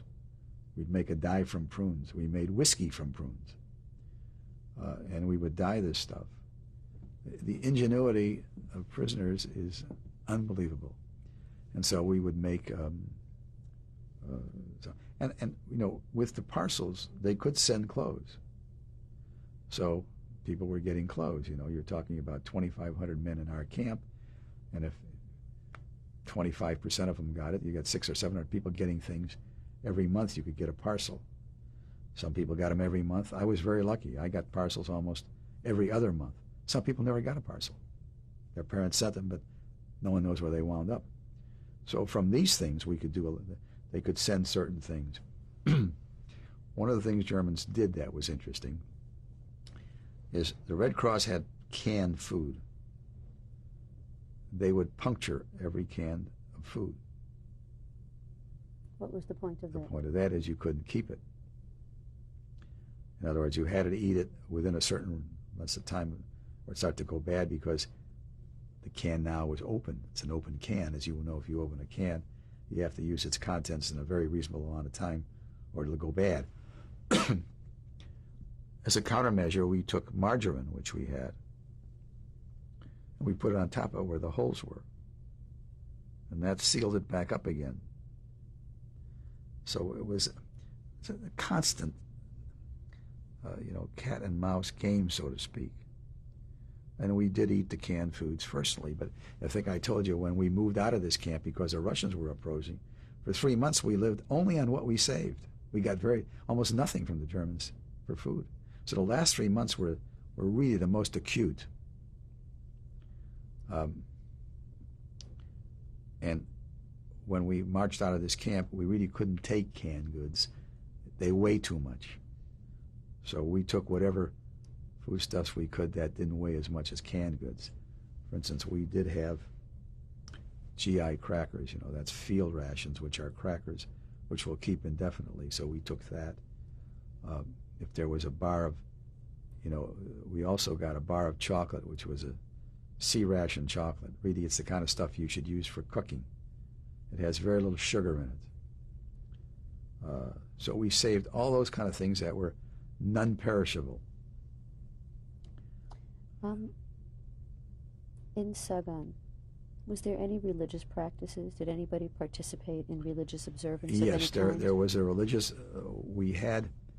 surprisingly, we had a Episcopal minister who was captured off of a Navy ship. Kind of interesting. He was a naval officer, but he was an Episcopal, and he ran services on Sunday. Not a large attendance. Did you ever attend? No. I would say that if he had 40 out of the 2,500, 40 or 50 people attending, it was a lot. Did you in any personal way observe any Jewish practices? No. There's no Jewish practices that you could perform. Were you aware of any of the holidays? No, Yom Kippur, Passover? No, not aware of any of the holidays. Most of the calendars that we had, we made ourselves, if you understand what I'm saying. I take that back. I was aware of Yom Kippur. Did you observe it in any way? Yes, I did. Whether I hit the right day or not, I'm not sure. But I didn't eat anything or drink anything during that day. Not very difficult to do because we didn't have very much to eat or drink anyway. So that wasn't too difficult to do. What did that do for you on a mental level? Well, I think it just reinforced the fact that I'm a Jew. Under the most adverse conditions, I'm going to be a Jew and do something that I had done. I've done that all of my life. I have fasted on Yom Kippur all my life. I do that in respect of my tradition and my parents, because that's what they did. And so I did that too. I mean, pretty soon you lose your identity as a human being in a prison camp. And that gave me some identity for me to do that. It wasn't very difficult to do, but it sort of brought me back to what I was. But that's about the only thing that I did. And I'm not sure it was Yom Kippur. I mean, it was sometime in the what do you call? Was there any acts of rebellion or defiance against the Germans that any of the prisoners conducted? Not overtly. We had to be very careful not to give away our clandestine radio, because our radio we're taking British information from the radio that we had, and it would be passed around by word of mouth where it was going on in the war. We got a German newspaper, and we had German broadcasts. Whenever Hitler made a speech, they brought it in. They radioed into the compound. We could hear him make the speech. But we also got the German newspaper, and I mean, I could begin to read German reasonably. I mean, I speak reasonable German. I can travel in Germany without having anybody help me. The only thing I don't know are all the nouns, but I know all of the grammar. So we would keep up with where the front was, what was going on. And we could see that, according to the Allies, we were a hell of a lot further into Germany than they were admitting to. And we had to be careful because our radio, which took the British broadcast, were telling us one thing and the Germans were telling us something else. And we had some difficulty when the Battle of the Bulge occurred, which was in December of 1944. It was a little disappointing because up to that point the Allies had been moving very swiftly. And of course, for us it was acute because we were expecting to be out of there by Christmas 1944, and we weren't, so we were somewhat disappointed. How did you stay warm in the winters? We didn't. Very difficult. The only heat we had was in the little ante-room at the entry of the barrack, which had a stove in it where we used for heating water or heating any food that we had. So whatever clothes we wore all of them. We didn't have any spare clothes. Everything we owned, we wore all the time. It was also difficult to take a shower because the showers that we had and the latrine that we had, it was basically almost open. And so winter was a very difficult time. We were cold most of the time. But we did get coats. We did have military coats, again, supplied by the Red Cross. And we would wear our coats all day long because the winters were pretty acute. We were in East Germany. How did you keep from getting disease or illnesses? Well, I would think the thing that saved us is we were somewhat isolated. So if there wasn't any disease in the camp, there was no way for anybody to bring it in.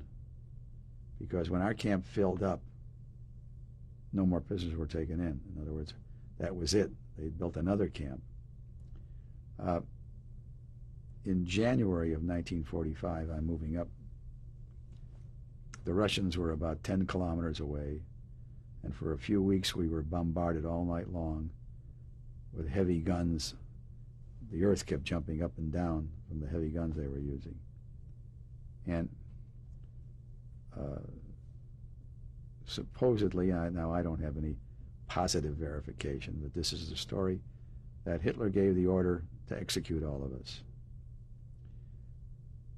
At the time, we were told that there was a battalion of paratroopers who spent the whole war in England with their aircraft going to intervene if this situation would come up.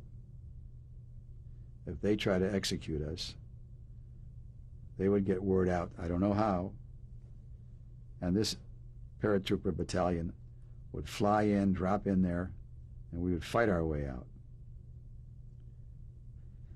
This is probably part and parcel of the dropping that general in there, this whole plan.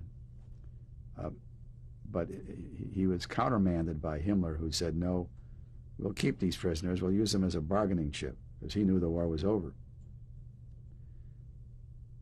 So in January, about January the 20th, with about 2 hours' notice, we marched out of that camp. And we marched at night onto the road. What were the conditions of your march? Well, figure it out for yourself.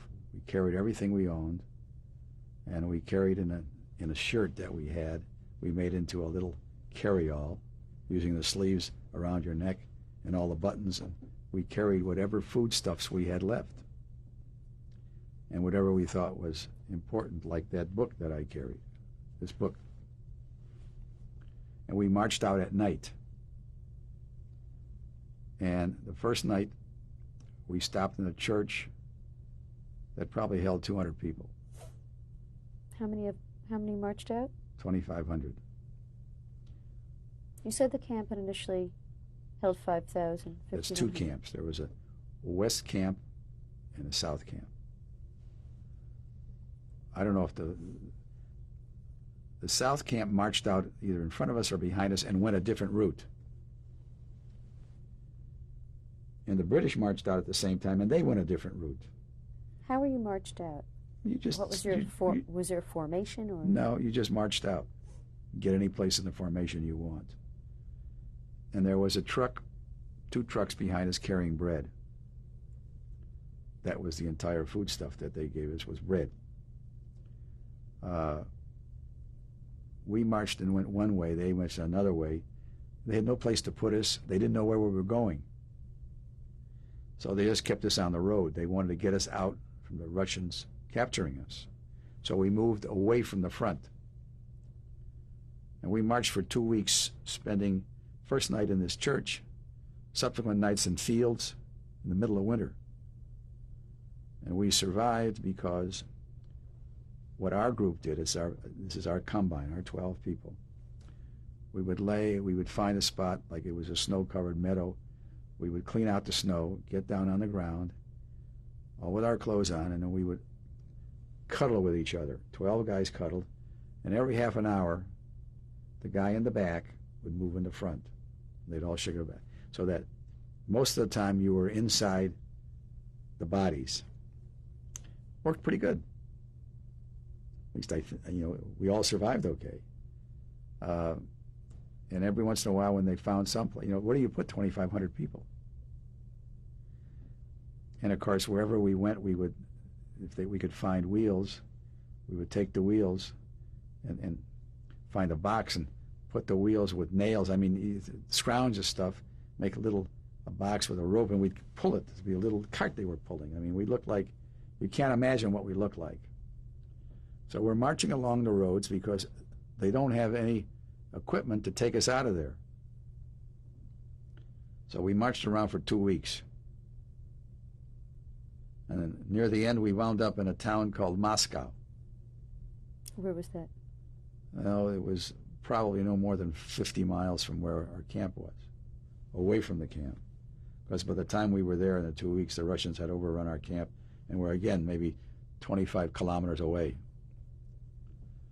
And we came to a factory, a ceramic factory, which made ceramics for chemicals. That means they made ceramics that would hold chemicals. And so the ceramics were about so wide and about 5 to 6 feet tall. And this was heaven because they had a kiln going in there, and so it was very warm. We had an interesting experience on this, that as we marched along the road in small towns, people came out to see us and give us food and water. They knew that we were enemy prisoners of war, but they gave us food and water, and a lot of food. In many cases, it was fruit.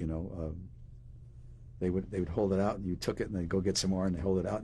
These little houses, one right next to each other, and water. And of course, when we came to this town of Moscow, they finally had gotten boxcars, and they put us in boxcars. What happened to any of the prisoners that couldn't make this trip? Those who couldn't make the trip, they put on these 2 trucks that were carrying the bread, because pretty soon the bread was gone, and they had guys who were sick and riding in that thing. We must have lost 40 guards in this period. How? Froze to death. Because they had to guard us, which was very difficult. You're talking about, we're spread out all over hell. 2,500 people, they're a lot of people. They really couldn't contain us anymore.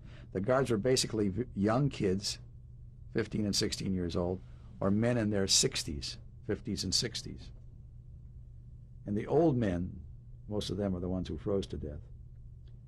But this was one chaotic mess, this march. One day, as we're marching along, we got strafed by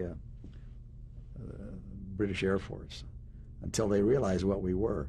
They came down, starting to shoot, and we scattered. And as they went over us, as they were getting closer and closer down, they could see that we weren't soldiers, that this was not. And then they stopped, wiggled their things, and went off. Another day, 2 busloads stopped. This was a very interesting experience. 2 busloads stopped, and in there were German ski troops. They had complete white uniforms, and they were big. These were selected troops, big troops, ski troops, because we knew they were ski troops. To get out of this what they're all wearing white ski outfits. We thought we were going to have a problem, that they were going to hassle us, attack us. They got out of this bus begging for cigarettes. Imagine that. They're begging prisoners of war for cigarettes. So whoever had some cigarettes gave them some cigarettes. They got back on their bus and they went on. They were going to the front, Behind each bus was a 88 millimeter artillery piece. I mean, think how weird that is. Instead of coming up to us and say, "Give me your cigarettes or I'll shoot you," they were begging for cigarettes. And from Moscow, they put us on these boxcars. And it took us about 4 or 5 days, which would be probably a 6-hour trip to go from where we were to Munich. What were the conditions of Well, we had to go through Dresden. And going through Dresden was impossible, because the Allies were bombing it 24 hours a day, 7 days a week, because that's where all the German support was coming from. And so there's no way they could get through there, Finally, we got through there, but we were locked up in these boxcars all this time. So if you had to urinate, defecate, you couldn't. Where did you? We didn't. If you did, you went, there was no opening in a boxcar. You just went along the side. And finally... What about food? We didn't have any food. What they did is they gave each car... I always remember this because I'll die with this thing.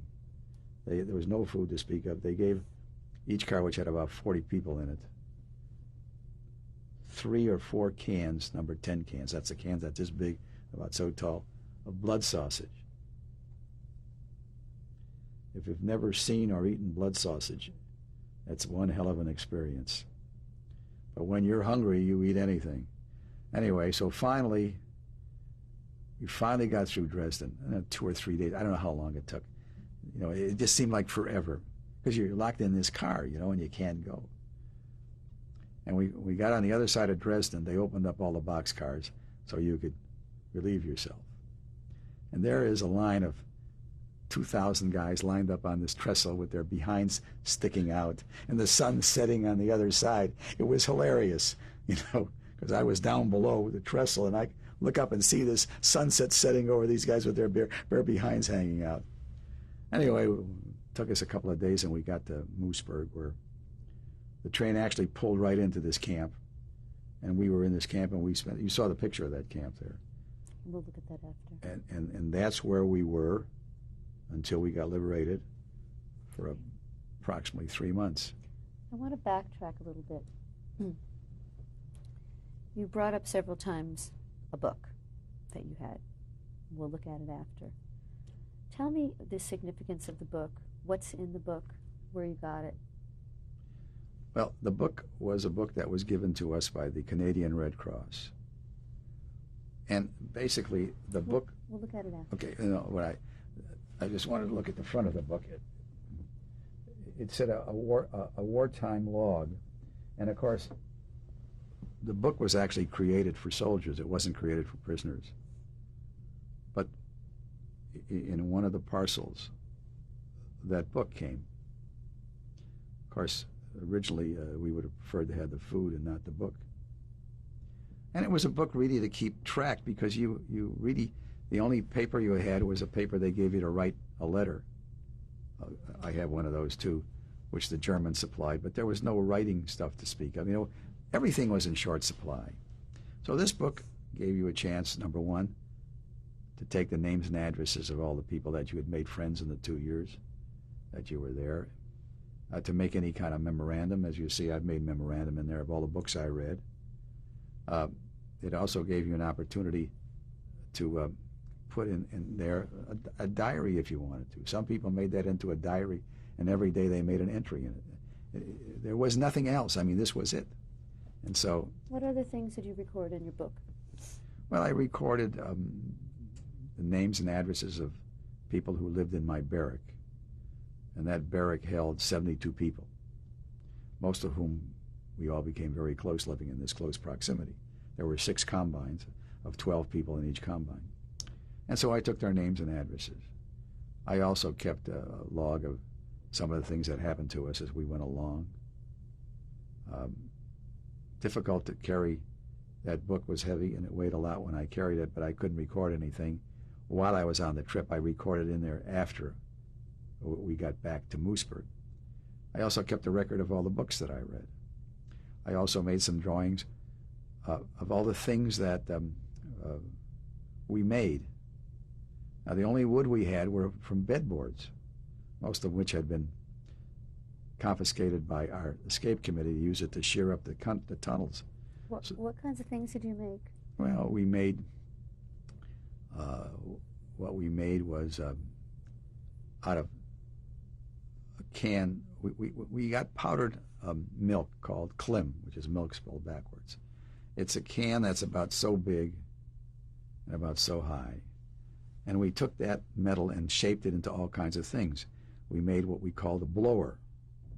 And what it was is we made a little gadget with a little fan in there that you cranked by hand, and you could take 3 or 4 twigs or leaves that were dried and put them in there, and with this fan get an intense heat enough to heat a cup of water or to even cook something.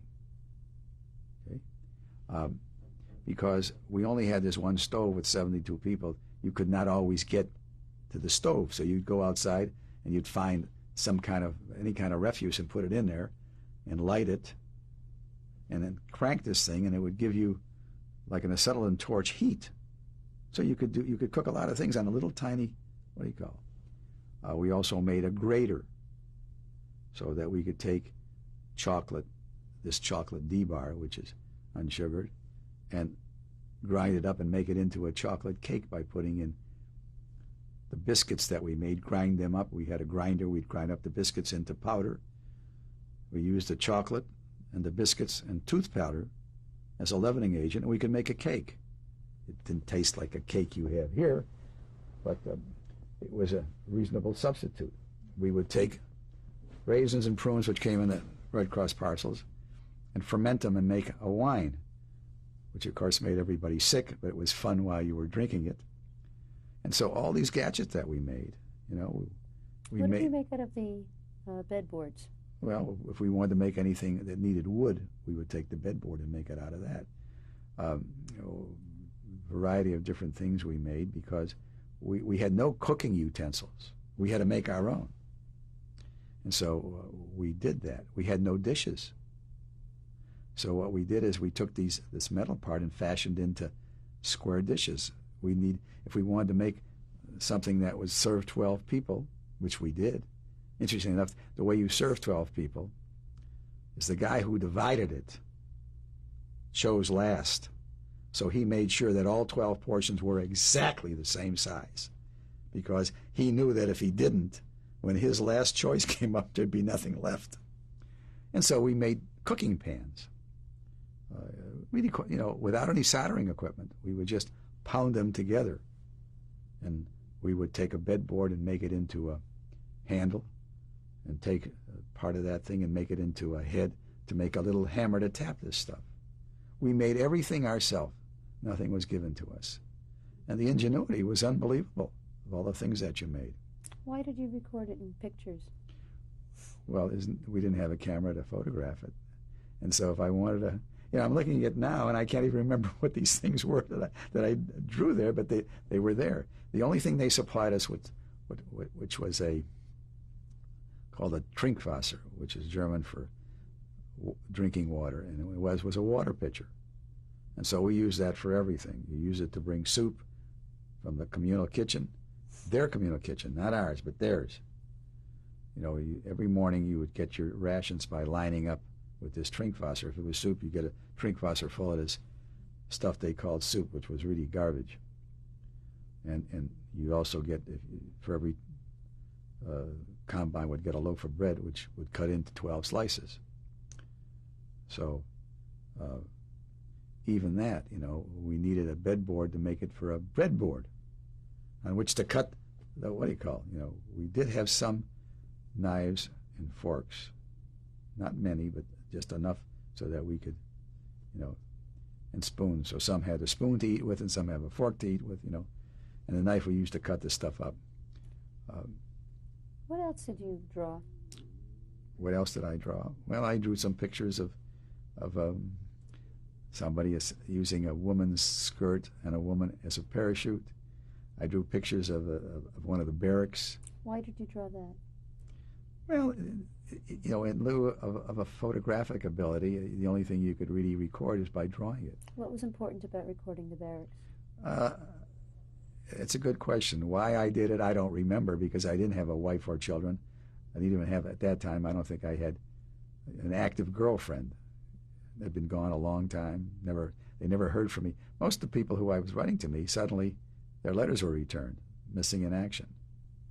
And so they no longer were my girlfriends. They went and sought other people because they never knew if I was alive or dead. But there must have been some important reason why you were recording the barracks or surroundings. No, just, you know, the fact that I was an artist gave me something to do, and, you know. Did being an artist afford you any more rights? No. In any way? No, he was asked whether they used me to try to draw, you know, to copy a passport or any kind of documents. There were other artists, and no one ever asked for my... How often did you have to make passports? I don't know, because I never made any. I mean, they had other artists who were doing that secretly. I was not involved in that. Remember, I told you the list was so long that if they all escaped, it would be a year before my number came up.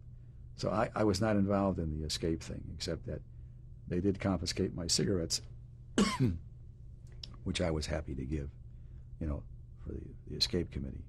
Was there any sense of escapism in your ability to be an artist, to create? No, actually there wasn't. I just drew because it was something for me to do and exercise my artistic ability. You notice the pictures I showed you are in color. Would you get color? That all came from the Red Cross. Did you draw anything else of your surroundings? Other than the not that I remember, you know, just what I have left. I might have done some other things for other people, gave it to them and stuff like that. You know, I made drawings for others in their books. Was there anything else about the camp that you drew? There's nothing in the camp to draw. It's a series of barracks. That's it. You know, I drew the barrack and the machine gun tower. That was the whole camp.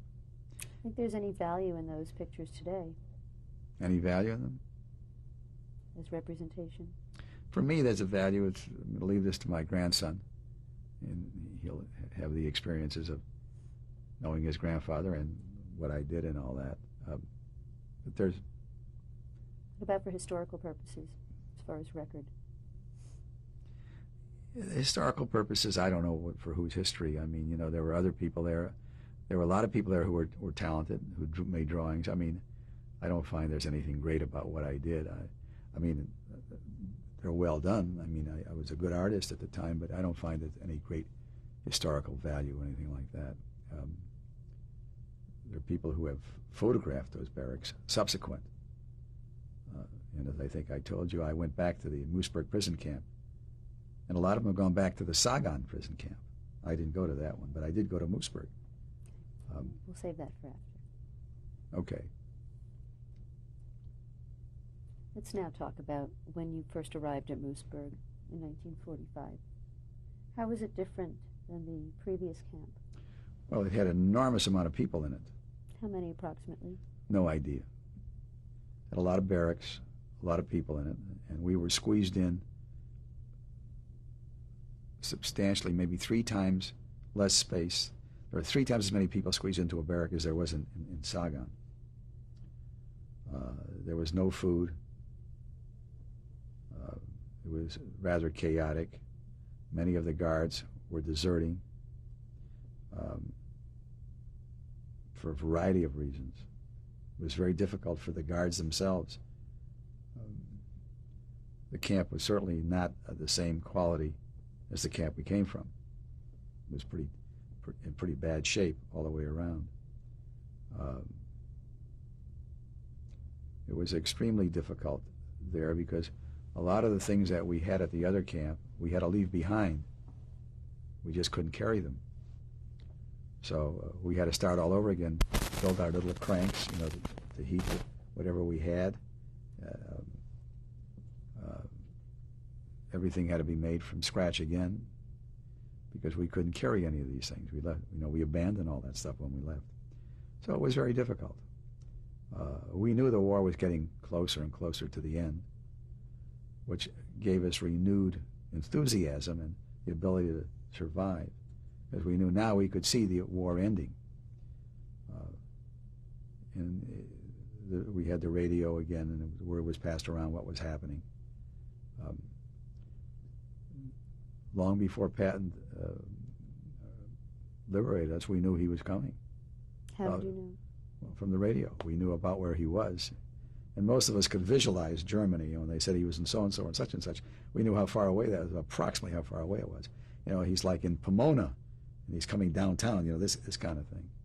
So it gave us renewed fervor in that regard that it was going to end shortly. It took a little longer than we expected, but it did end, When did he liberate you? April 29th, 1945. But actually, a week before he even got there, most of the guards deserted and abandoned the camp. There were very few guards left. We could have left, but we were told not to. Who told you not to? Our colonel. How had the conditions deteriorated in that camp? How did they deteriorate? As the Germans kept leaving? Well, there wasn't anything, and there was no discipline in that camp when we got there. It was just one chaotic mess. When you're sleeping in an area this big, there would be 72 people sleeping. There was no space. It was pretty bad. What were the what kind of food did you get? What kind of food did you get? Didn't get any food. What did you do for food? Well, we had all saved, That's what we carried out, whatever little food we remember now. We had water. Water with a little food keep you for a long time. So that was the most acute period, was those 3 months that we were in Moosburg.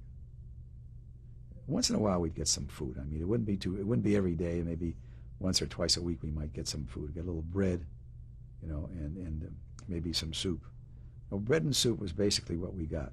How did the Germans treat you in that camp in comparison to in Sagan? Well, we didn't see too many Germans in that camp. In other words, we were sort of abandoned there. Not actually, but this is the feeling you had. There was no organization. There was no structure as such. We were just jammed into these barracks waiting. They were waiting for the war to end, and we were waiting to be liberated. And that's the way it ended. Tell me about your liberation. The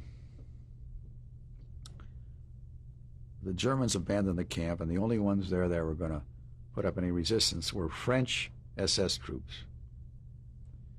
And what they did is, there was a church about half a mile past our camp, toward the town of Moosburg. And they used the church and were firing whatever they had to fire at these troops as they slowly, because what happened, of course, was there was a tank salient that first came up. So these French SS troops were in this church.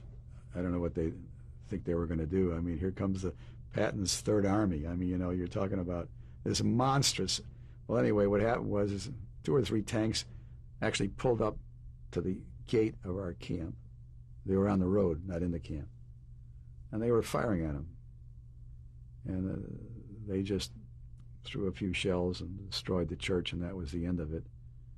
And then the tank turned, made a 90-degree turn, and went right over the entrance. In other words, he just went through the entrance was no longer there now. He just flattened the entrance and came up this street. And by the time he got to where we were, we must have been 1,000 feet from the entrance. There must have been 200 people on that tank screaming, because it was over. And it was, it was a wonderful day. And then 2 or 3 more tanks appeared, and then 15 more tanks, and pretty soon here comes Patton in a Jeep. He's coming through the camp. And we were all in our barrack packing. We thought we were going to leave that instant. If you understand what I'm saying. We're liberated. They're going to put us on a truck and take us out of there. No way. Anyway, we were in that camp for another 7 days. But he came into our barrack, and he came up to me and asked me a question, what did you have to eat? And before I could answer him, he was gone. I mean, he was like the will-o'-the-wisp. But it was amazing, because I got to see him head-to-head for the first time. He was no bigger than I was. I always envisioned him as a big man. He wasn't a big man. He was a small man. He was wearing white powder and riding puttees. He had 2 white, I made a quick study of him when I saw him, He had 2 pistols with mother of pearl on them. And he was wearing a helmet, which was rare, because later on when I saw him from a distance, he wasn't wearing a helmet. He was wearing a flight cap. And he went through that barrack in about 30 seconds, asking a question here and there, and he was gone. And then the next thing they do is they brought in this huge field kitchen into the camp, and they started to feed us. And of course, we really couldn't handle. They were feeding us half rations. Couldn't handle half rations. They went down to quarter rations, and most of us could barely handle quarter rations because we hadn't eaten for so long. And the next day they start bringing by truckloads people from Dachau, feeding them at this field kitchen. What was your reaction to these people? Well, in the first place, they were strange. There was no familiarity between us and them. Did you know who they were? Oh, of course we knew who they were. We knew they were from Dachau, because we were, first place, if we didn't know, we were told they were from Dachau. Most of them didn't speak any language that we can communicate with them. Most of us spoke English. A few spoke German. They could probably communicate in some German. We talked to I talked to a few of them. What did they tell you?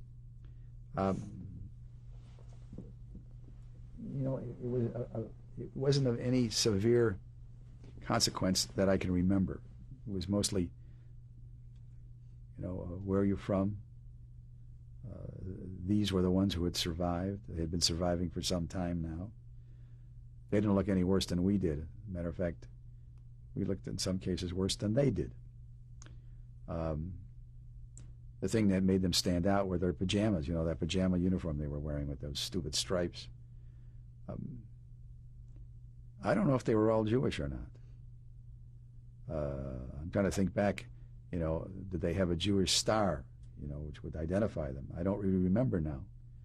It wasn't sort of a reception. You're talking about 6,000 people milling around. That this is, as you saw the picture I showed you, gives you an idea what a mass mob there was there. But they were there all the time we were there. They brought them there and fed them there, and then took them in a truck and took them back to where they were. Remember, our barrack was the same as their barrack. We were sleeping in this enormous bunch of people jammed together. I mean, 72 people in a room this size sleeping, to give you an idea. So they would bring them to our place to feed them and take them back there to sleep. Trying to think what happened. What happened after the third or fourth day, we decided that it was safe now to venture out.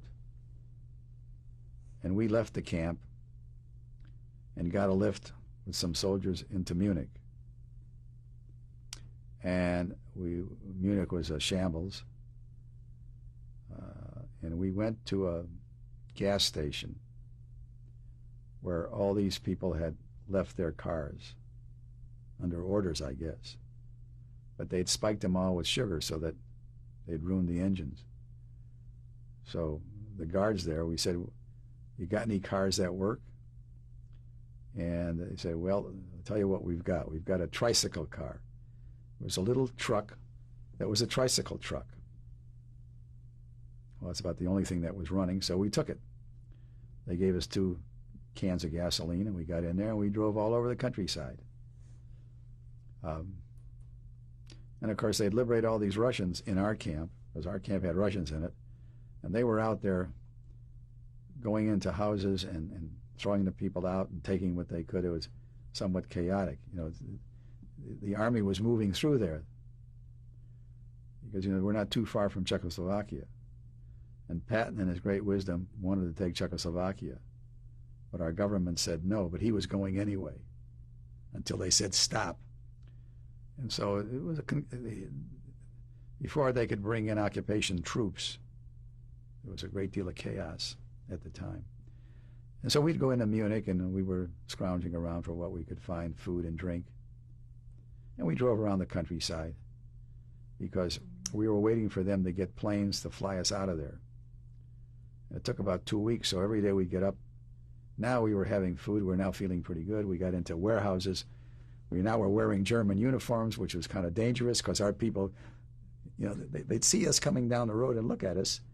We look like we're Germans, but we're not Germans, We kept, Why did we have German uniforms? Because that's the only thing we could find in this German. We found a German warehouse. So 200 or 300 of us went in there and took whatever we could take that we could wear. Our uniforms, what we were wearing was pretty sad. So what they look like is what you see now. The camouflage uniform is what they are. But it was a German camouflage uniform. Except we weren't wearing any hats, And that's rare for a soldier in the German Army not to have a hat on. This is how they knew that we were not Germans. And so we were driving. Here is this whole army moving through this area.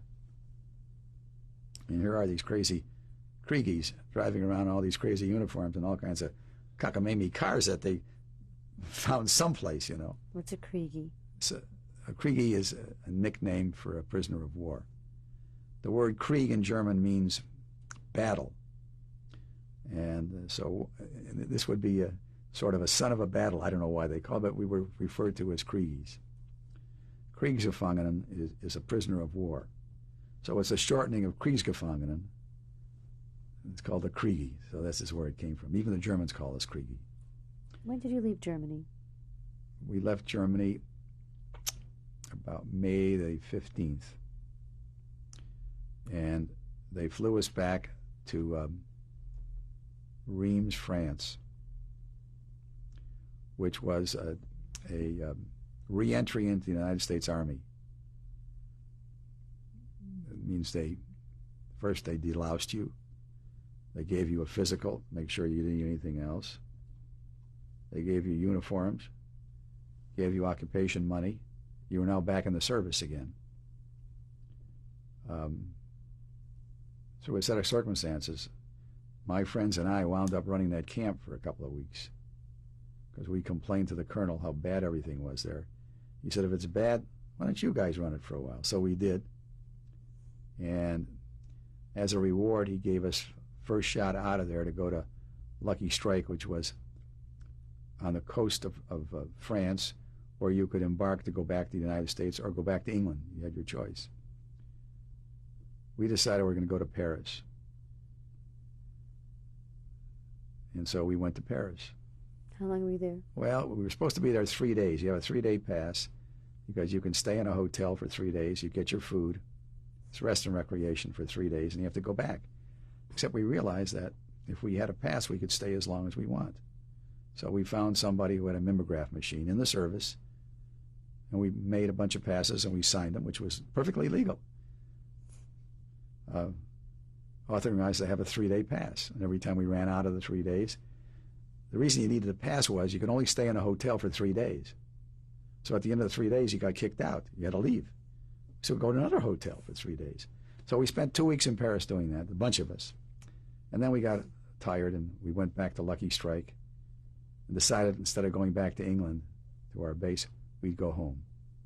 When was that? So that was about, roughly about the end of May. What was it like to go home? Well, first place, I was on a troop transport with a division who got to France too late to fight. So all they did was go over on a troop transport. When they got there, they turned around and were going back on a troop transport. Now, that was a Liberty ship. It was holding 15,000 troops. A room this big had I slept in a room this big with the officers, the command of this because I was an officer, with the command of this division, including the general in the command slept in this room. And the bunks were, when you got in the bunk above you, if the guy jumped up and down, he'd hit you in the face. I think there were 6 high. If you imagine 15,000 troops in a Liberty ship. And the only saving grace was that because we were officers, they had a little officer's mess that you ate in shifts. It took us about 7 days to get back to New York City. And I always remember we got back to New York City, and some of the guys on this is funny, some of these guys on this troop transport, as we were coming down the river, the dock at Manhattan, down I guess it's the East River, they were jumping into the water to swim home. It's kind of crazy, isn't it? Coincidentally, I met a kid whose name was W, so we were in the same compartment inspecting the troops. Actually, we were inspecting their baggage to see what they were bringing back for customs. I mean, I know this sounds crazy. We were the customs inspectors. And his name was W, so we both got this particular, and he was in the 3-year West Point class. He was a major, had never seen combat. So you see how foolish I was for not going to West Point. Anyway, and so we got home, and it took us to Camp Kilmer, which is in New Jersey. But in front of us was the Queen Mary, and when we got off, we went aboard the Queen Mary because we were in uniform. They let us go aboard this troop transport, the Queen Mary. And I got to see it because it was terrible because it had been used as a troop transport. And then they put me on a train, and I spent 2 nights sitting up. It could have been 2 days and 1 night, I'm not sure, to Chicago. What was it like to be reunited with your family after your experience? Kind of weird. I mean, you sort of, you have a certain detachment. You haven't seen them for all this time. I hadn't seen my parents for almost 3 years. It's kind of very funny. Of course, I mean, they were thrilled, and my sister was thrilled that I was back. And I was supposed to go from Chicago back for a recuperation leave in Miami Beach, and I was looking forward to that. A month recuperation in Miami Beach. When I was home, I got a telegram. Don't go to Miami Beach. Repeat, don't go to Miami Beach. Go to San Antonio, Texas. It's like, so I went back to San Antonio, Texas, which was Kelly Field, waiting for reassignment. I never got rehabilitation. I guess they decided after a while we didn't need rehabilitation. How long were you in the Army for? When were you dismissed? I mean, the Air Force. From the time I was in till I got out was 42, 43, 44, 45. Almost 4 years. This is a picture of me, Ernest Warsaw, taken when I was an aviation cadet in 1942, in the spring of 1942. Where? This picture was taken in San Antonio, Texas. This is a picture of my ship and my crew, and kneeling are the four officers. On the left is Edwin Tobin, who was the bombardier. Next to that is Robert Knox, who was the captain. Next to that is Ernest Warsaw, who was a navigator. And next to that is John Whitaker, who was the co-pilot. In the rear were Walter Paulson. Starting which side? Well, Frank Tischewitz, La Spada. On the right? On the left? Jack La Spada, and next to him is Norton, and then next to him is Walter Paulson, and next to him is Mark Markowitz, and next to him is Henry Norton, and that's it. And the name of the ship is Picklepuss, which is named for the captain's wife's nickname. And what year was it taken? This picture was taken in 1943. Where? In Wendover, Utah. This is a photo. This is a photo of Colonel Saltzman, myself, and Dwight Furrow. I'm standing on the extreme left. Colonel Saltzman's in the middle. And Dwight Furrow is on the right-hand side. This was a one-act play we put on in the prison camp, and one of the winners